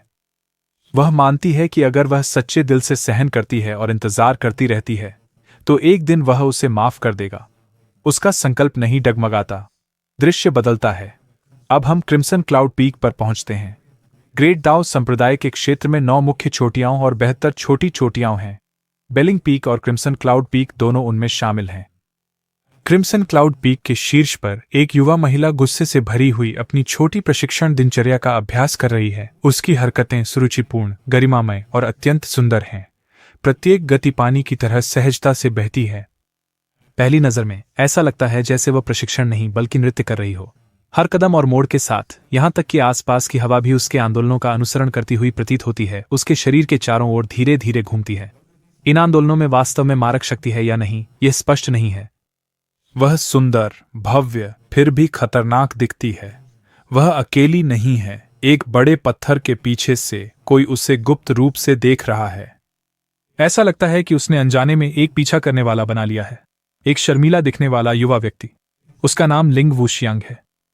अधिकांश लोग उसे लिंग कहते हैं। लिंग पूरी तरह से मोहित है। वह उसकी हरकतों को बिना पलक झपकाए देखता है। उसका मन पूरी तरह से मंत्रमुग्ध है, किसी तरह, यहां तक कि उसका गुस्सा भी यह उसके लिए सुंदर है। जैसे ही वह आगे सोचने वाला होता है, एक तेज आवाज हवा में गूंजती है। एक उड़ती हुई तलवार अचानक उसके छिपने की जगह की ओर बढ़ती है और उसके सामने की चट्टान में सीधे धंस जाती है। लिंग सदमे में हाँफता है। अनायास ही एक आवाज निकालता है। युवती अपनी गतिविधियां रोक देती है और शांत स्वर में बोलती है। उसका लहजा असामान्य रूप से संयमित है। वह पूछती है कि वहां कौन छिपा है। लिंग एक पल के लिए हिचकिचाता है, फिर चट्टान के पीछे से बाहर आता है। उसी समय महिला हल्की गति से आगे बढ़ती है और उसके ठीक सामने उतरती है। लिंग जल्दी से अपने मुट्ठी जोड़ता है और उसे अभिवादन करता है। वह अपना परिचय लिंग वुशांग के रूप में देते हैं। उन्हें जूनियर सिस्टर हैंगलिंग कहकर संबोधित करते हैं। वह बताते हैं कि वह क्रिम्सन क्लाउड पीक के नए नियुक्त मुख्य शिष्य हैं। भले ही हांगलिंग का चेहरा चिढ़ा हुआ और तीखा दिखता है, लिंग की नजरों में वह अविश्वसनीय रूप से सुंदर लगती है। हांगलिंग फिर से बोलती है। उनकी आवाज आश्चर्यजनक रूप से नरम है। वह कहती हैं कि वह उनका नाम जानती हैं। उसके मन में यादें उभरती हैं। उसे याद आता है कि उसने यह नाम बहुत पहले सुना था, जब सीनियर ब्रदर लुइस ने ग्रेट दाओ संप्रदाय के होली सन का पद ठुकरा दिया था। तब इस व्यक्ति ने वह भूमिका संभाली थी। भविष्य में वह 8वें स्वर्ग तक पहुंच गया और अंत में वह डार्क टर्मोइल में लड़ते हुए मारा गया। अपने दिल में वह मानती है कि उसे एक सच्चा नायक गिना जाना चाहिए। लिंग अपने अभिवादन की मुद्रा में बना रहता है, असहज मुस्कान के साथ। वह कहता है कि उसने अभी अभी वह तकनीक देखी जो वह अभ्यास कर रही थी और उसकी प्रशंसा करता है कि वह शानदार है। वह पूछता है कि क्या उसे उससे कुछ मार्गदर्शन मिल सकता है। हांगलिंग हल्की हंसी छोड़ती है और गहरी सांस लेती है। और पूर्ण श्रेष्ठता के भाव के साथ वह उसे बताती है कि वह उसके मुकाबले का नहीं है। वह एक शब्द लिंग के अंदर कुछ जगह देता है। उसका चेहरा गंभीर हो जाता है। वह अपनी तलवार निकालता है और कहता है कि भले ही वह उससे छोटी है, लेकिन वह बहुत अधिक घमंड से बात करती है। वह जोड़ता है कि वह उसका मुकाबला कर सकता है या नहीं, यह केवल कोशिश करने के बाद ही तय हो सकता है। अगले ही पल हांगलिंग अपनी गति तकनीक को सक्रिय करती है और उसके चेहरे के बेहद करीब दिखाई देती है। हल्के से मुस्कुराते हुए वह कुछ और सुझाव देती है। वह उसे पहले लुइस को चुनौती देने के लिए कहती है। अगर वह लुइस को हरा देता है तो वह वापस आकर उसके साथ मुकाबला कर सकता है। वह अचानक निकटता लिंग को पूरी तरह से परेशान कर देती है। वह जल्दी से पीछे हटता है। उसका चेहरा लाल हो जाता है। वह पूछता है कि लुइस कौन है और कहता है कि उसका उससे कोई झगड़ा नहीं है। वह नहीं समझता कि उससे किसी ऐसे व्यक्ति को चुनौती क्यों देनी चाहिए जिससे उसकी कोई दुश्मनी नहीं है। कम से कम यह दिखाता है कि लिंग पूरी तरह से आवेग में नहीं सोच रहा है। उसके पास अभी भी कुछ समझ है। यह देखकर हांगलिंग थोड़ा आराम करता है। वह गहरी सांस लेती है और पास की एक पेड़ की शाखा पर बैठ जाती है। वह बताती है कि लुइस ही कारण है कि उसके गुरु ने उसे दंडित किया और उसे क्रिम्सन क्लाउड पीक पर सोलर ट्री में बंद कर दिया। लिंग पास आता है, अपनी आवाज धीमी करता है। वह उससे पूछता है कि लुइस ने वास्तव में क्या किया। हांगलिंग अपनी आंखें बंद कर लेती है। वह उसे बताने के लिए सहमत हो जाती है कि सब कुछ कैसे शुरू हुआ। वह कहती है कि यह सब उस दिन शुरू हुआ जब उसने लुइस का दरवाजा तोड़ दिया। कहानी जारी रहती है। विवरण स्पष्ट रूप से नहीं दिखाए जाते, लेकिन जब तक वह अपनी एक तरफा घटनाओं का संस्करण बताना समाप्त करती है, एक पूरा घंटा बीत चुका होता है। 1 घंटे बाद लिंग का चेहरा गुस्से से विकृत हो जाता है। वह गुस्से में फट पड़ता है, कहता है कि कहानी अपमानजनक और घृणित है। इसे सुनकर ही उसका खून खौलने लगता है। वह सवाल करता है कि लुइस जैसे किसी व्यक्ति को उसके वरिष्ठ भाई कहलाने के लायक भी कैसे समझा जा सकता है। लिंग अचानक खड़ी हो जाती है और गुस्से में चलने लगती है। वह हांगलिंग से कहता है कि वहीं रुको। वह घोषणा करता है कि वह उसकी ओर से बदला लेने जाएगा। पहले वह लुइस को हराएगा, फिर वह उसे उससे माफी मांगने के लिए मजबूर करेगा। यह सुनकर हांगलिंग चिंतित हो जाती है। वह हिचकिचाती है और उसे रोकने की कोशिश करती है, कहती है कि वह वास्तव में लुइस को हरा नहीं सकता। लेकिन लिंग नहीं रुकता। वह चिल्लाता है कि उसने पहले ही अपना निर्णय ले लिया है। अगर वह आज लुइस को सही सबक नहीं सिखाता तो वह प्रमुख शिष्य कहलाने के योग्य नहीं है। दृश्य फिर से लुइस की ओर बदलता है। वह वास्तव में एक साधना के दीवाने बन गए हैं। वह अभी अभी साधना करके उठा था और अब वह फिर से बैठ गया है। जैसे ही वह ध्यान केंद्रित करना शुरू करता है, उसे महसूस होता है कि कोई उसके आंगन में प्रवेश कर रहा है। वह अपनी आंखें खोलता है और पूछता है कि बाहर कौन है। एक दृढ़ पुरुष आवाज एक नाम के साथ जवाब देती है, लिंग वुशांग। वह नाम सुनते ही लुइस के मन में एक स्मृति उभरती है। एक अखाड़ा, एक भयंकर लड़ाई। तर्कसंगत रूप से उनकी पहली मुलाकात सभी संप्रदाय शिष्य टूर्नामेंट के दौरान होनी चाहिए थी। लुइस को स्पष्ट रूप से याद है कि वह चैंपियन था, जबकि लिंग उपविजेता था। लुइस आगे बढ़कर दरवाजा खोलता है। वह लिंग की पहचान की पुष्टि करता है। और विनम्रता से पूछता है कि सीनियर ब्रदर लिंग आज क्रिम्सन क्लाउड पीक पर क्यों आए हैं। लिंग हैरान है। वह पूछता है कि क्या लुईस उसे जानता है। लुईस शांतिपूर्वक जवाब देता है कि वह जानता है। वह लिंग की प्रशंसा करता है, कहता है कि उसका नाम कहानियों में भी आता है। वह सही बताता है कि लिंग ने 2 महीने और 12 दिन पहले संप्रदाय में प्रवेश किया और पहले ही दिन एक दिव्य कोर का संकेंद्रण किया। वह इसे प्रशंसनीय कहता है। यह सुनकर लिंग का सीना अनजाने में सीधा हो जाता है। वह कहता है कि लुईस की नज़रें अप्रत्याशित रूप से तेज हैं। फिर उसे थोड़ा सुधारते हुए बताता है कि यह केवल 2 महीने और 11 दिन हुए हैं। पहला दिन प्रवेश प्रक्रियाओं में बर्बाद हो गया था। लुईस उत्सुकता से सिर हिलाते हैं और उनकी प्रशंसा जारी रखते हैं, उनके प्रतिभा को अद्भुत बताते हैं और कहते हैं कि वह महान दाओ संप्रदाय के लिए अत्यंत मूल्यवान है। अचानक लिंग वास्तविकता में लौट आता है। वह गुस्से में लुईस की ओर इशारा करता है और उससे कहता है कि वह अपने चेहरे से वह मुस्कान हटा ले। वह लुईस पर उसे बेवकूफ बनाने की कोशिश करने का आरोप लगाता है। वह घोषणा करता है कि वह यहां चुनौती देने आया है। माहौल तुरंत शांत हो जाता है। लुईस की मुस्कान थोड़ी गहरी हो जाती है। वह बिना किसी हिचकिचाहट के चुनौती स्वीकार कर लेता है। कहता है कि वह वैसे भी लंबे समय से बोर हो रहा था। दोनों बाहर कदम रखते हैं। लिंग तुरंत अपनी तलवार निकालता है और आगे बढ़ता है। वह घोषणा करता है कि वह पीछे नहीं हटेगा और लुईस को तैयार रहने के लिए कहता है। हवा में एक खतरनाक वार चमकता है। लुईस शांतिपूर्वक एक तरफ हट जाता है और केवल 2 उंगलियों से तलवार को रोक देता है। लिंग की आंखें आश्चर्य से चौड़ी हो जाती हैं। लुईस एक हल्की आभा छोड़ते हैं, अपनी मुट्ठी में शक्ति इकट्ठा करते हुए आगे बढ़ते हैं। वह शांति से अपराध के लिए माफी मांगते हैं। लिंग अपने दांत भींचता है और खतरे को भांपते हुए अपनी तलवार से रोकने की कोशिश करता है, लेकिन इससे पहले कि वह प्रतिक्रिया कर सके, लुईस गायब हो जाता है। अगले ही पल लुईस उसके पीछे प्रकट होता है और उसकी पीठ पर जोरदार किक मारता है। लिंग चिल्लाता है जैसे उसका शरीर आगे की ओर उड़ता है। कई कदम दूर जाकर मुंह के बल गिरता है। न कोई घातक हथियार, न कोई आभा का विमोचन, फिर भी अपमान पूरा है। लुईस उसे शांतिपूर्वक देखता है और कहता है कि यह पर्याप्त होना चाहिए, लेकिन लिंग जिद्दी है। वह फिर से खड़ा होता है। उसकी आंखों में गुस्सा जल रहा है। वह एक और दौर की मांग करता है। इस बार वह पूरी गंभीरता से अपनी तलवार निकालता है। वह क्रिम्सन क्लाउड तलवार कला को सक्रिय करता है। एक सही लड़ाई की मुद्रा लेते हुए वह एक असली लड़ाई के लिए तैयार होता है। लिंग फिर से लुईस पर हमला करता है। अपने मन में लिंग एक बात के लिए निश्चित है, इस बार लुईस बच नहीं पाएगा। लेकिन वह विचार एक भ्रम से अधिक कुछ नहीं है। अगले ही पल लुईस बिना किसी प्रयास के सहजता से लिंग के पास से गुजर जाता है। हमला पूरी तरह से चूक जाता है। लिंग की आंखें अविश्वास में चौड़ी हो जाती हैं। वह जो अभी हुआ उसे स्वीकार नहीं कर सकता। उसकी सांसें असमान हो जाती हैं। उसके चेहरे पर घबराहट की झलक दिखाई देती है। इससे पहले कि वह प्रतिक्रिया कर सके, लुईस की मुट्ठी पहले से ही उसकी ओर बढ़ रही है। लुईस शांत स्वर में बोलते हैं, ध्यान से देखो, मैं इसे केवल एक बार दिखाऊंगा। लुईस का हाथ बिजली की तरह आगे बढ़ता है। एक पल में उसका हाथ लिंग के कॉलर पर पकड़ बना लेता है। लिंग की पुतलियां सिकुड़ जाती हैं। वह सहज रूप से कह उठता है कि लुईस बहुत तेज है, लेकिन उसके शब्द पूरे होने से पहले ही लुईस उसे कॉलर से पकड़कर जोर से घुमाता है और उसे एक गुड़िया की तरह फेंक देता है। उसी समय लुईस के शरीर से एक गहरा लाल आभा फूट पड़ती है। दूसरी ओर लिंग अपनी तलवार को जमीन में घोंप देता है। उसके पैर सतह पर खिसकते हैं जैसे वह पीछे की ओर फिसलता है। मुश्किल से खुद को स्थिर कर पाता है।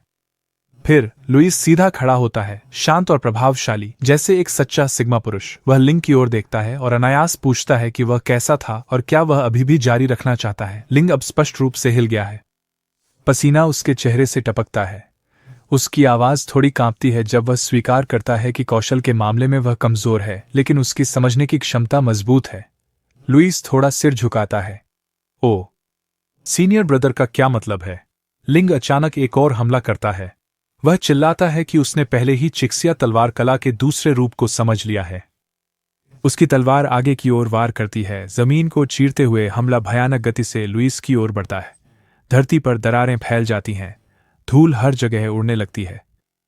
फिर भी लुईस शांत खड़ा रहता है। वह बस हमले को आते हुए देखता है। फिर गंभीर स्वर में वह बोलता है, वरिष्ठ भाई की वाकई अच्छी समझ है। अगले ही पल लुईस अपने हाथ को तलवार की तरह घुमाता है। उसकी हथेली हवा को चीर देती है। आने वाला तलवार का हमला तुरंत टूट जाता है, पूरी तरह से नष्ट हो जाता है। अपना सबसे मजबूत हमला देखकर इतनी आसानी से मिटा दिया गया। लिंग पूरी तरह से स्तब्ध है। उसके शरीर से ठंडा पसीना बह रहा है। उसकी आंखें खुली की खुली रह जाती हैं। वह एक शब्द भी नहीं कह पाता। लुईस थोड़ा सिर झुकाता है। वह अभिवादन में अपना हाथ आगे बढ़ाता है और पूछता है कि क्या वे इसे यहीं समाप्त कर सकते हैं। लिंग गहरी सांस लेता है। वह सिर झुकाकर अभिवादन का जवाब देता है। वह अपनी हार स्वीकार करता है। वह मानता है कि लुईस कहीं अधिक मजबूत है और कहता है कि लुईस की भविष्य की उपलब्धियां निश्चित रूप से उसकी अपनी से अधिक होंगी। लुईस हल्के से मुस्कुराता है। वह लिंग से कहता है कि चिंता न करें। भविष्य में अगर कोई पूछेगा तो वह कहेगा कि उसने सीनियर भाई के साथ 10 राउंड लड़े और मुश्किल से एक संकीर्ण जीत हासिल की। यह सुनकर लिंग जोर से हंसता है। वह लुईस की तारीफ करता है कि वह एक अच्छे व्यक्ति हैं और कहता है कि वह उन्हें याद रखेगा। फिर वह मुड़कर विदा लेता है और कहता है कि वे फिर मिलेंगे।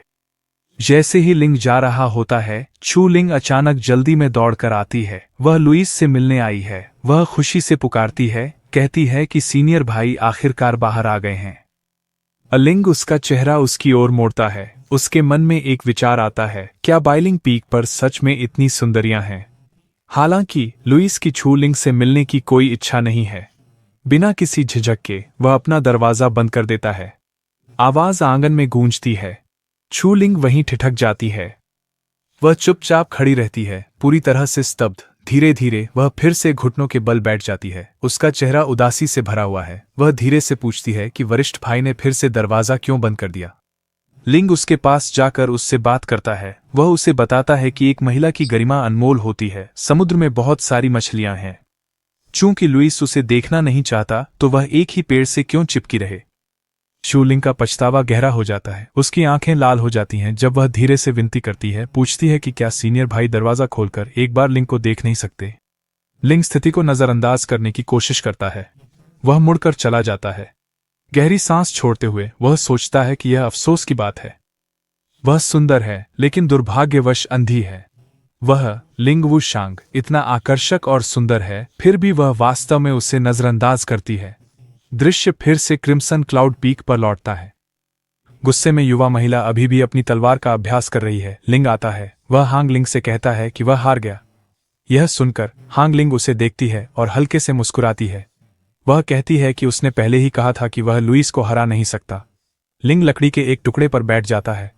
वह मानता है कि लुईस वास्तव में काफी अच्छा व्यक्ति है और उतना भयानक नहीं है जितना उसने बताया था। हांग लिंग अपने दोनों हाथ कमर पर रखकर नाक चढ़ाती है। वह कहती है कि लुईस पुरुषों के साथ तो अच्छा व्यवहार करता है, लेकिन महिलाओं के साथ ऐसा जरूरी नहीं है। लिंग भौं उठाकर पूछता है कि क्या वह लुईस को इतनी अच्छी तरह समझती है। वह बताता है कि उसने अभी अभी एक युवा लड़की को लुईस के दरवाजे के सामने घुटनों के बल देखा, फिर भी लुईस ने दरवाजा बंद रखा और बाहर आने से इनकार कर दिया। हांग लिंग चौंक जाती है। एक युवती? वह पूछती है कि वह कैसी दिखती थी और उसका नाम क्या था। लिंग जवाब देती है कि वह बहुत सुंदर थी। उसे याद है कि उसने खुद को लिंग या कुछ ऐसा ही कहा था। हैंग लिंग का दिल कांप उठता है। छू लिंग, वह वास्तव में वापस आ गई। उसके विचार अव्यवस्थित हो जाते हैं।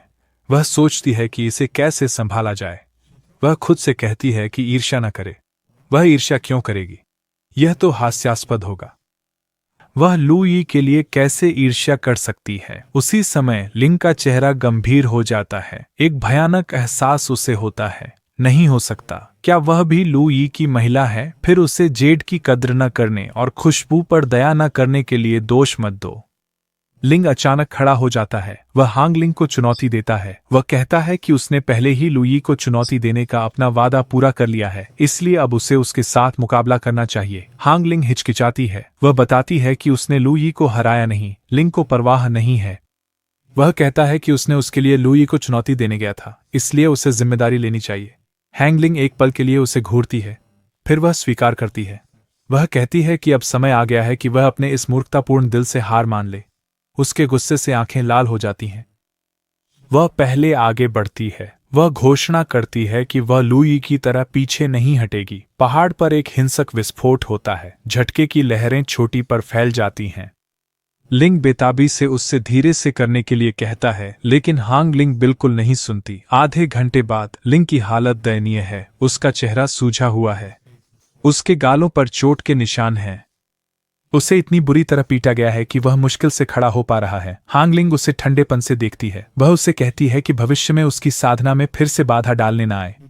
और उसे जाने का आदेश देती है। लिंग रोता है जब वह लड़खड़ाते हुए दूर जाता है। वह निराशा में चिल्लाता है, पूछता है कि क्या बेलिंग पीक पर हर कोई राक्षस है, क्यों एक दूसरे से अधिक निर्दयी है। वह कसम खाता है कि वह एक दिन जरूर वापस आएगा। हांग लिंग भौहें चढ़ाती है। उसके विचार छू लिंग की ओर लौटते हैं।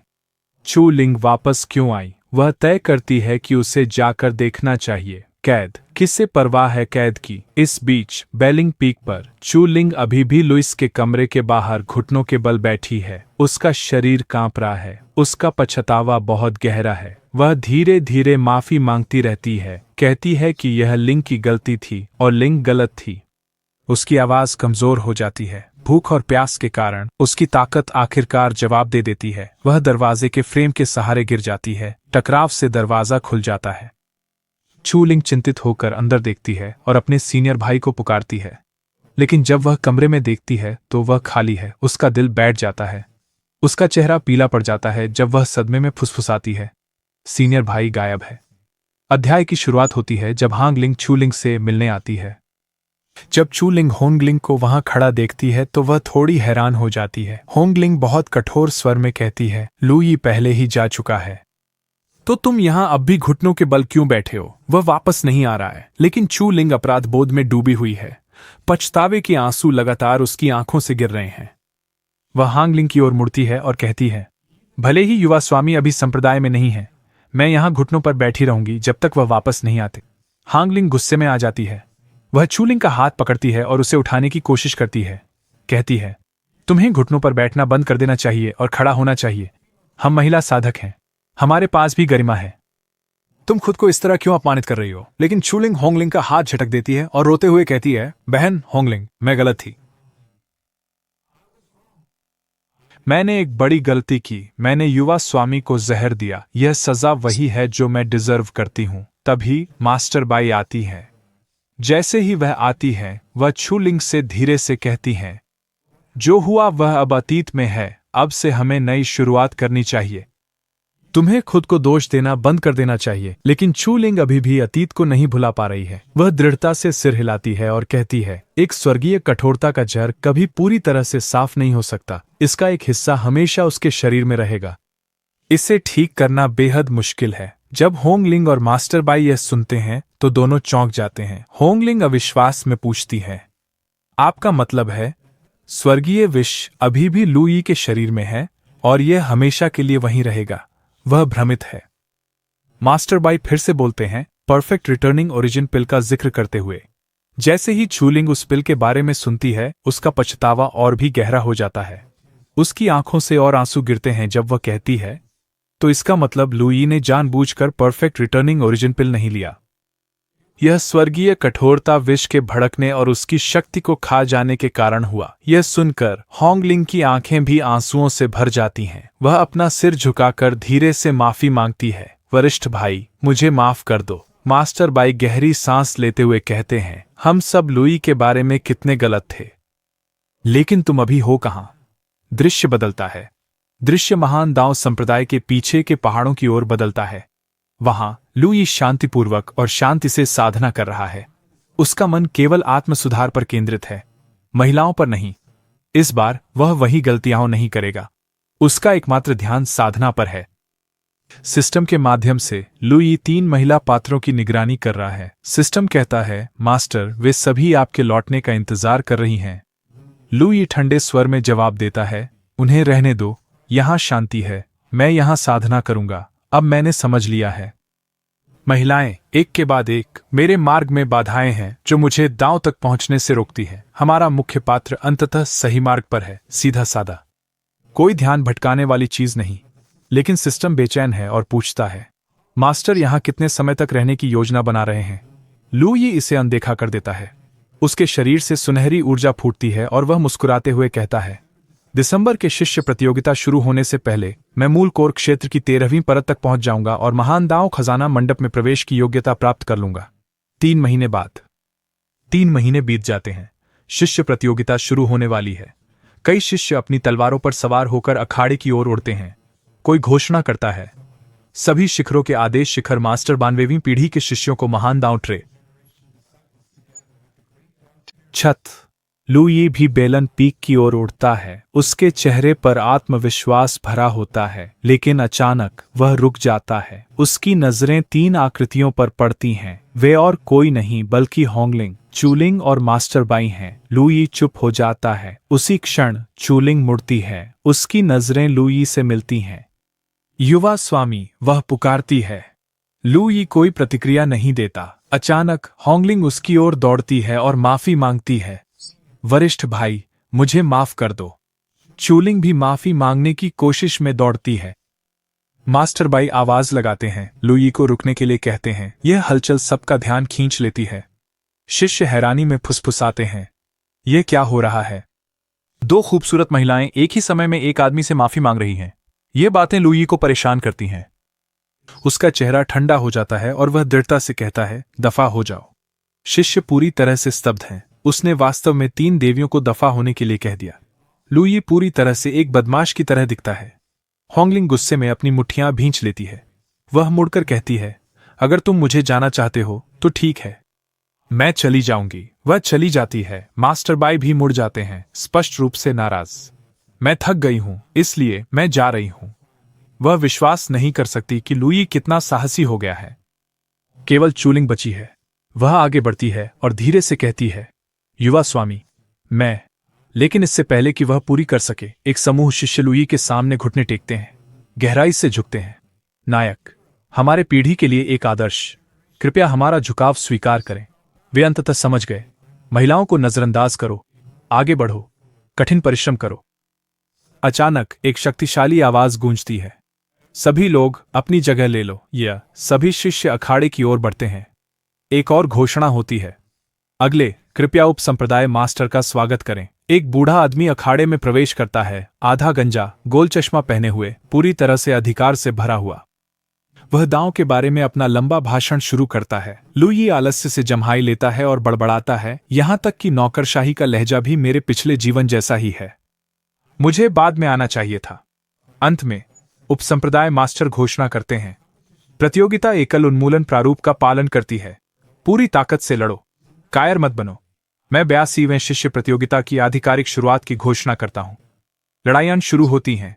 एक सुंदर लड़की अखाड़े में कदम रखती है। कई शिष्य बेशर्मी से उसकी टांगों को घूरते हैं, लेकिन लुई देखता भी नहीं। होंगलिंग इसे नोटिस करती है और उलझन में महसूस करती है। मुकाबले शुरू होते हैं।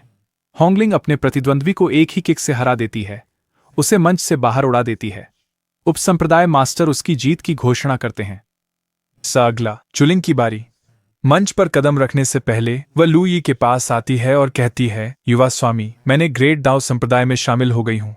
पछतावे के आंसू अभी भी उसकी आंखों में हैं। वह मंच पर कदम रखती है जबकि अभी भी लुई को देख रही है।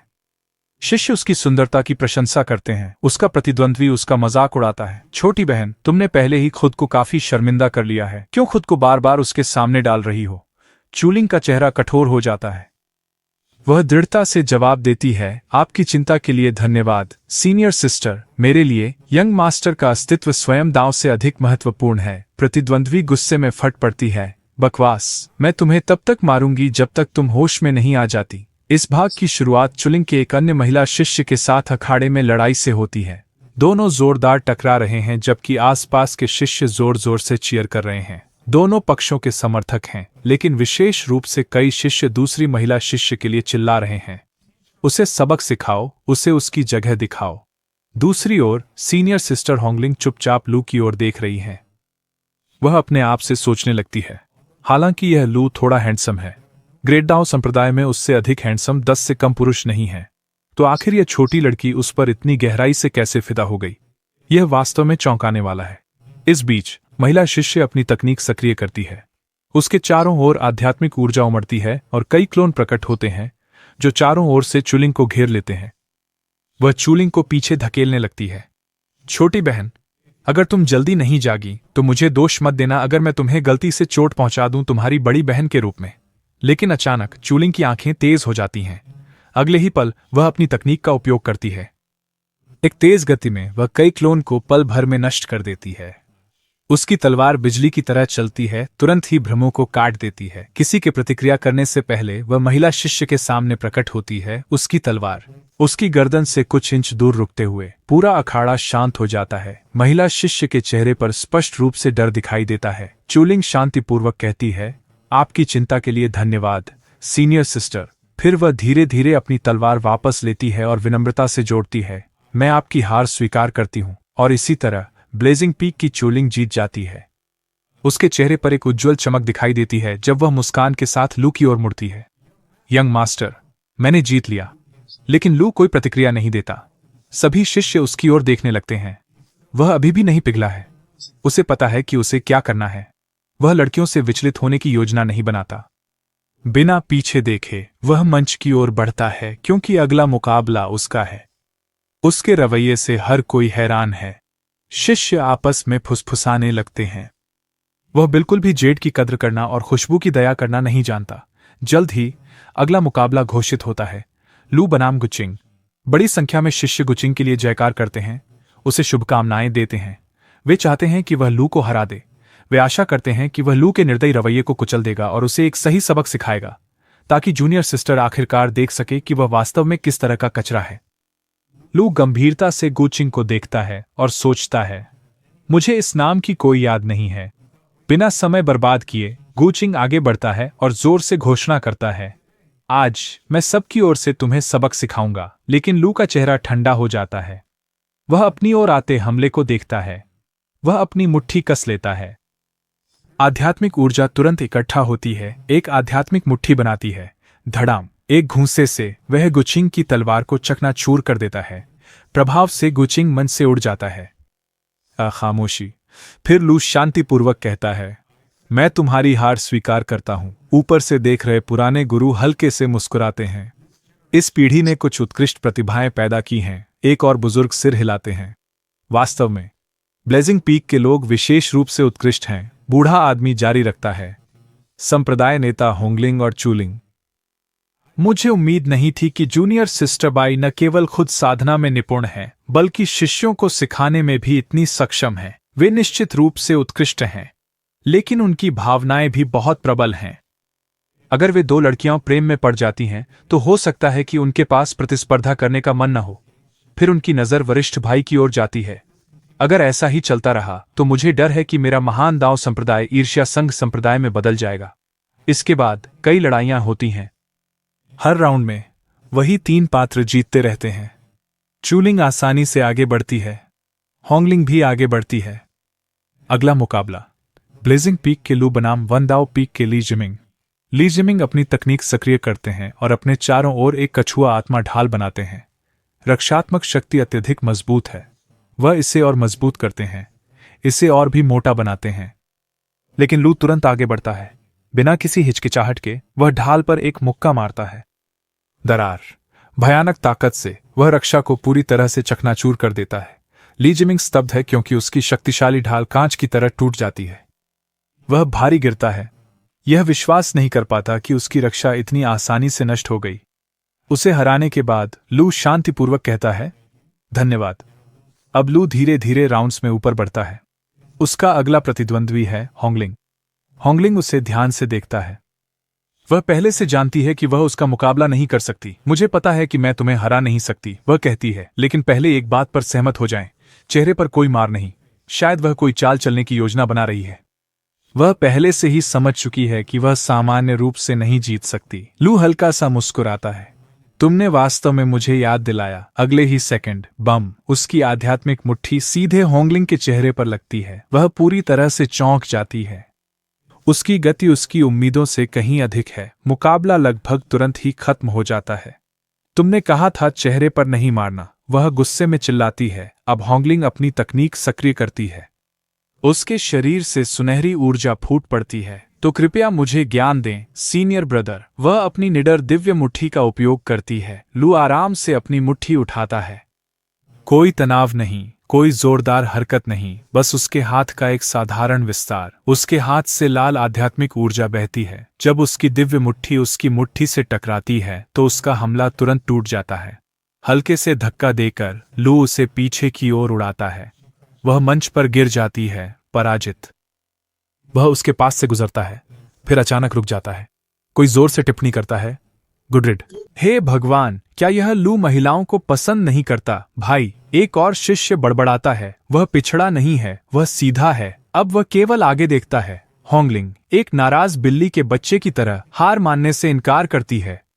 सीनियर भाई, मैं तुम्हें छोड़ूंगी नहीं। वह अभी भी हार नहीं मानती। कोई नहीं जानता कि वह किस चीज से चिपकी हुई है, लेकिन लू अब किसी रिश्ते में नहीं पड़ना चाहता। फिर भी ये लोग उसके पीछे पड़े हैं।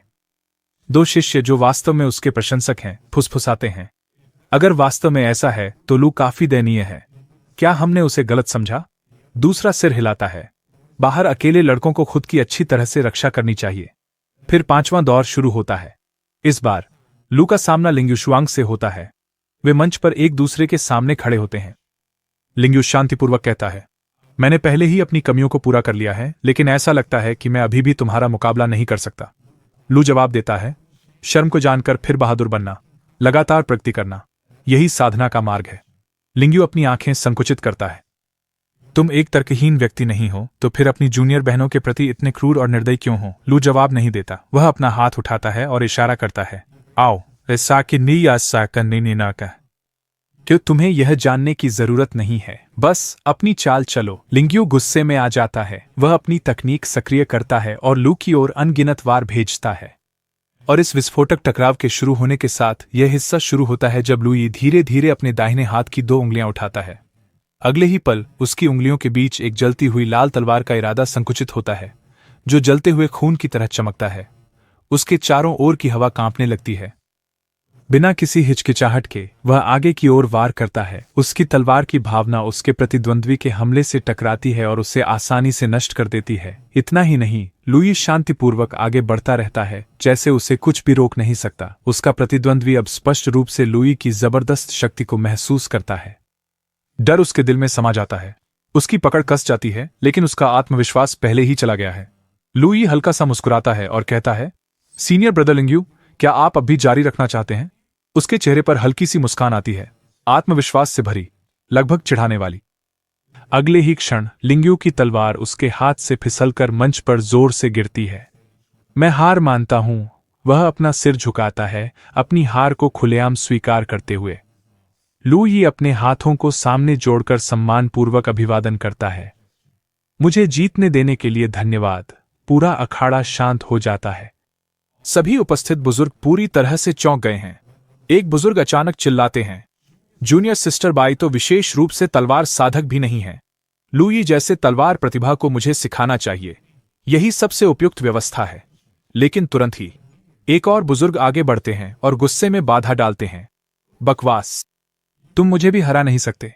तुम लुई को कुछ भी कैसे सिखा सकते हो? वह अपनी आस्तीनें चढ़ाता है और अपनी मुट्ठी भींचता है, बहस के लिए तैयार। इससे पहले कि बात और बढ़े, एक तीसरा बुजुर्ग आगे आता है और गहरी सांस लेकर कहता है, मुझे उसे सिखाने के योग्य नहीं लगता। मैं अपने गुरु को ढूंढने जाऊंगा। शायद मेरे गुरु स्वयं लुई का मार्गदर्शन कर सकें। लुई के लिए प्रतिस्पर्धा आधिकारिक रूप से शुरू हो गई है।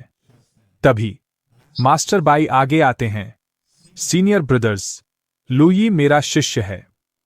हमारा बैलियन पीक वह जगह नहीं है जहां आप इतनी अभद्रता से बोल सकते हैं। जैसे ही बुजुर्ग उसे देखते हैं, उनके चेहरे शर्म से लाल हो जाते हैं। एक बुजुर्ग जल्दी से कहते हैं, जूनियर सिस्टर बाई, अगर आप लुई को मेरे लोनली स्वॉर्ड पीक को देने के लिए तैयार हैं, तो हम अगले 3 वर्षों के लिए अपनी सभी कीमती संसाधन आपके वेंट पीक को देने के लिए तैयार हैं। एक और बुजुर्ग निराशा में जोड़ते हैं, जूनियर सिस्टर बाई, आप मुझे जानती हैं।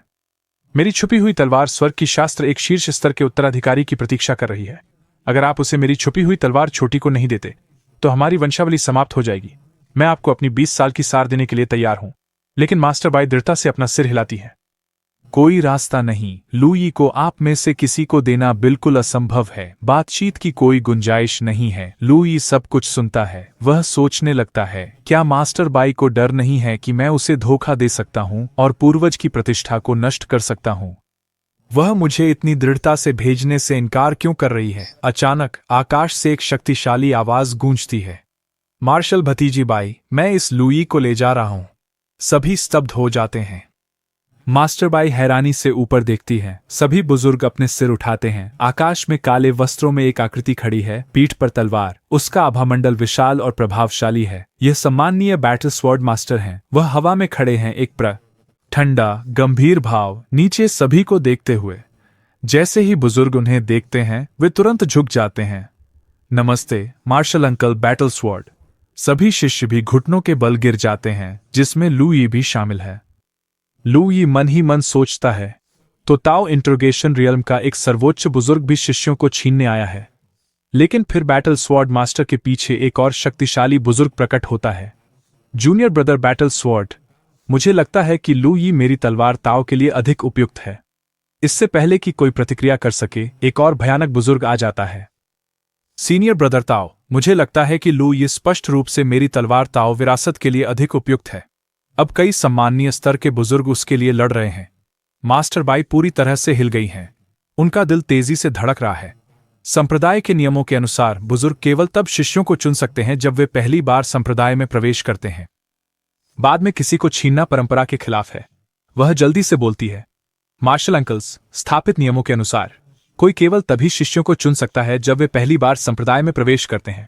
अब सिर्फ इसलिए किसी को छीनना क्योंकि आप उसकी उत्कृष्ट योग्यता देखते हैं, वास्तव में सही तरीका नहीं है। वह स्पष्ट रूप से नर्वस है। उसका दिल तेजी से धड़क रहा है। वह डरती है कि लुई उससे छीन लिया जाएगा। सम्मानित बैटल स्वॉर्ड मास्टर अचानक गंभीर हो जाते हैं। उनकी तीखी नजर मास्टर बाई पर टिक जाती है। ठंडे दृढ़ स्वर में वह कहता है, तुम तलवार साधक नहीं हो। तुम एक शक्तिशाली तलवार प्रतिभा को सही तरीके से कैसे सिखा सकते हो? अखाड़े में दबाव दमघोंटू हो जाता है और असली लड़ाई अभी शुरू ही हुई है। यह अब भी तुम्हारे लिए किसी को छीनने का कारण नहीं है। सम्माननीय युद्ध तलवार मास्टर अपनी आंखें संकुचित करता है। चूंकि तुम इतने जिद्दी हो तो मैं सीधे तुम्हारे शिष्य से पूछूंगा। उसकी नजर नीचे लुई की ओर जाती है।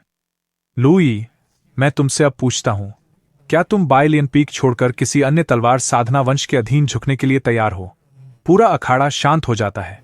नीचे लुई चुपचाप खड़ा है, आकाश की ओर देख रहा है। दूसरी ओर मास्टर बाई का दिल जोर से धड़क रहा है। सेक्शुअल बह रहा है। उसके पीछे होंगलिंग भी चिंतित है। उसके कनपटियों पर भी पसीना आ रहा है।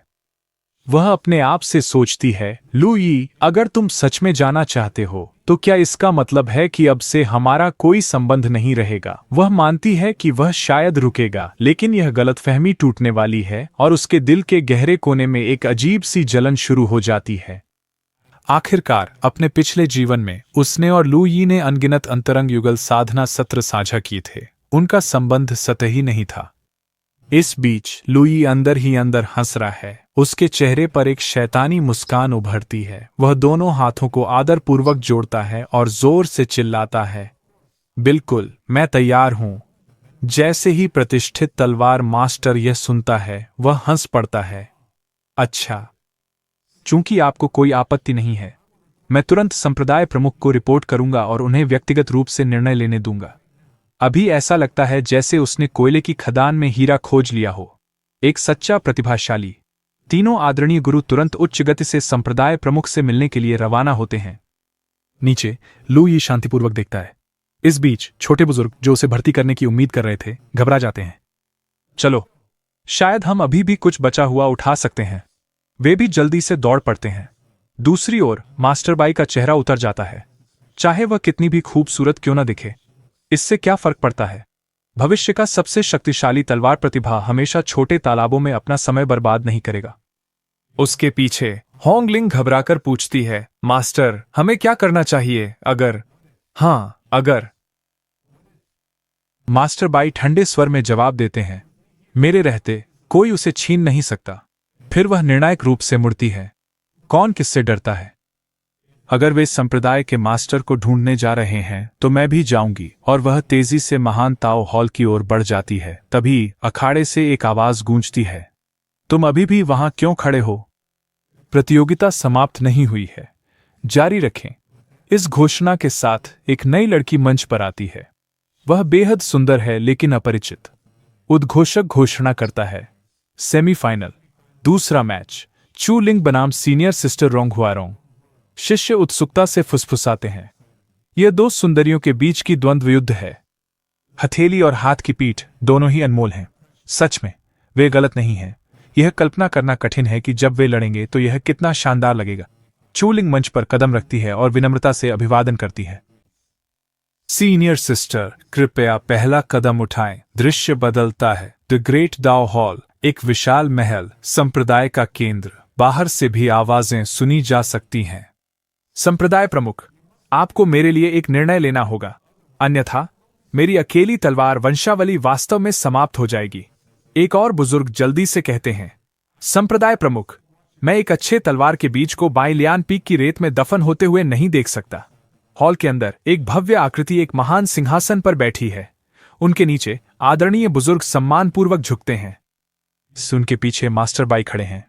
आदरणीय तलवार मास्टर घोषणा करते हैं।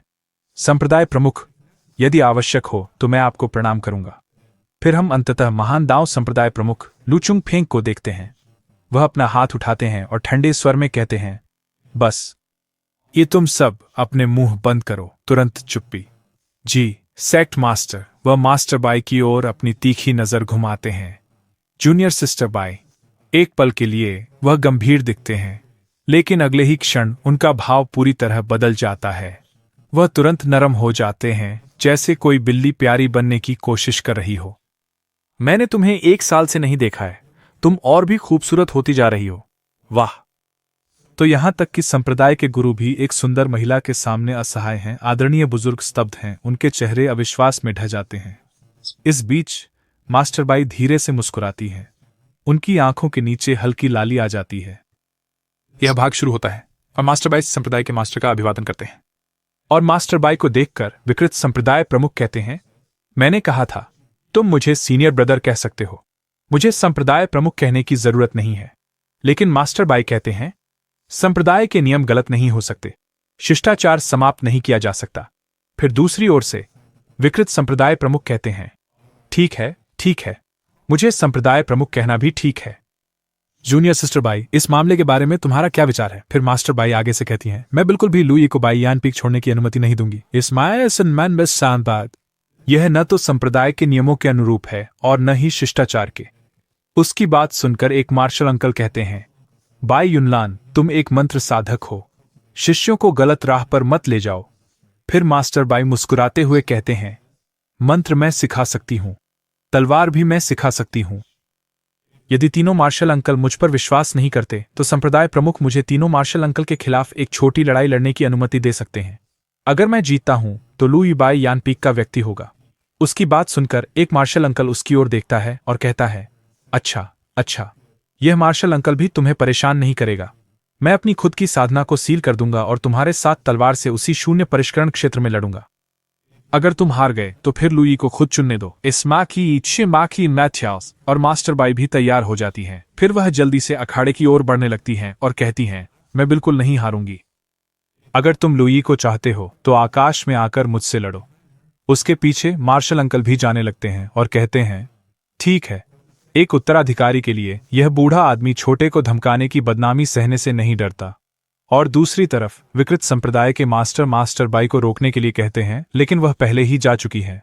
तो वह मार्शल अंकल से कहता है, मार्शल अंकल लोनली स्वॉर्ड, आपको जूनियर सिस्टर बाई को बिल्कुल भी चोट नहीं पहुंचानी चाहिए। फिर आकाश में मास्टर बाई एक आध्यात्मिक तलवार बुलाती है जो उनके ऊपर प्रकट होती है और वह अपनी तलवार भी निकालती है। उसी समय चूलिंग उस आध्यात्मिक तलवार को देखता है और आकाश की ओर देखने लगता है।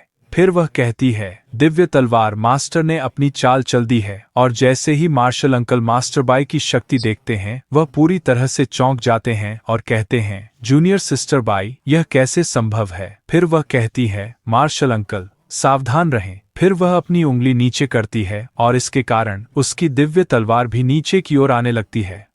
उस हमले को रोकने के लिए चाचा भी अपनी तलवार आगे बढ़ाकर उसे रोकते हैं और कहते हैं, तो फिर यह मार्शल चाचा पीछे नहीं हटेंगे और दोनों की तलवारें एक दूसरे से टकराती हैं। मार्शल चाचा अपनी अकेली तलवार की वार से हमले को रोक रहे हैं, लेकिन अगले ही पल उनकी आध्यात्मिक तलवार टूटने लगती है और वह टुकड़ों में बिखर जाती है। मार्शल चाचा हार जाते हैं। उसके मुंह से खून निकलता है और वह भी घायल हो जाता है। फिर मास्टर बाई गंभीर नजरों से देखते हैं और कहते हैं, मार्शल अंकल, आप हार गए। फिर वह घोषणा करती हैं और हाथ से इशारा करती हैं, कृपया अगला मार्शल अंकल मुझे ज्ञान दें। फिर दूसरा मार्शल अंकल उसके सामने आता है और कहता है, छोड़ो इसे। जो तलवार दांव तुमने अभी दिखाया वह साबित करता है कि तुम्हारे पास लुई को सिखाने की क्षमता है। चूंकि ऐसा है, इसलिए हमारे लिए किसी और का खजाना छीनना अच्छा नहीं है। वह हार मान लेता है। और तीसरे मार्शल अंकल भी कहते हैं, बुरा नहीं, मेरा भी यही मतलब है। उनकी बात सुनकर मास्टर बाई दोनों हाथ जोड़कर अभिवादन करती हैं और कहती हैं, मार्शल अंकल्स का धन्यवाद। फिर वह नीचे आती है जहां विकृत संप्रदाय का मास्टर उनका इंतजार कर रहा है। फिर वह कहता है, जूनियर सिस्टर बाई, क्या तुम ठीक हो? जूनियर सिस्टर बाई, जो तलवार तकनीक तुमने अभी इस्तेमाल की वह ग्रेट दाओ सेक्ट की नहीं है, सही? जवाब में वह कहती है, संयोग से प्राप्त हुई। यह वास्तव में महान दाओ संप्रदाय का नहीं है। और विकृत गुरु अभी भी बहुत खुश हैं और कहते हैं, चूंकि जूनियर बहन को तलवार तकनीकों का अध्ययन करना पसंद है, मैंने, आपके वरिष्ठ भाई ने, निजी तौर पर काफी तलवार कलाएं एकत्र की हैं। क्यों न जूनियर बहन मेरे साथ पुस्तकालय मंडप में जाकर उन्हें साथ में अध्ययन करें? लेकिन मास्टर बाई मना कर देती हैं और कहती हैं, माफ करें वरिष्ठ भाई, मुझे तलवार की तकनीकें पसंद नहीं आएंगी। फिर दृश्य अखाड़े में बदल जाता है जहां चू लिंग अभी भी मंच पर है। अब अंतिम मुकाबला होने वाला है, चू लिंग बनाम लुई। अखाड़े में खड़े होकर चू लिंग सोच रहा है, युवा स्वामी, मैंने आखिरकार आपका इंतजार किया है। उसी समय लुई अखाड़े में प्रवेश करना शुरू करता है। उसे देखकर चू लिंग की आंखें चमक उठती हैं और वह खुश होकर कहती है, युवा स्वामी। और लुई धीरे धीरे अखाड़े में प्रवेश कर रहे हैं। उसे देखकर हर जगह एक सन्नाटा छा जाता है। चू लिंग अभी भी अखाड़े में खड़ी है, लेकिन अचानक उसे कुछ महसूस होता है। वह है हत्या की मंशा। हत्या की मंशा लुई की आंखों से निकल रही है और वह सोचने लगती है, युवा स्वामी, क्या आप सच में मुझे मारना चाहते हैं? और भीड़ जोर से जयकार कर रही है। वे चिल्ला रहे हैं, उसे हराओ। हर कोई लुई से नफरत करता है। वे कह रहे हैं, इस वापसी को नष्ट कर दो।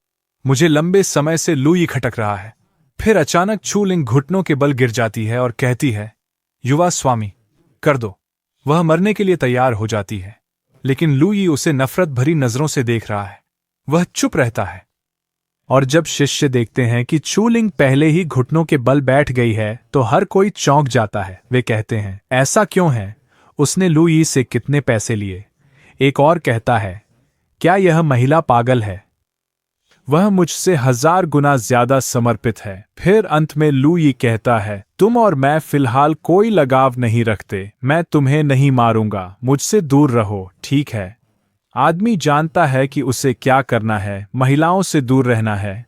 लेकिन चू लिंग की आंखें पछतावे के आंसुओं से भरी हैं। वह रोते हुए कह रही है, नहीं युवा मालिक, आप मुझे मार सकते हैं, लेकिन मैं युवा मालिक को बिल्कुल नहीं छोड़ूंगी। लेकिन उसी क्षण लुई अचानक उसे जोर से थप्पड़ मारता है और उसे घूरते हुए कहता है, पागल कमीनी। और फिर यह अध्याय यहीं समाप्त होता है। और जैसे ही नया अध्याय आएगा मैं उसे अपलोड कर दूंगा। तो हम एक और वीडियो में मिलेंगे। तब तक अलविदा।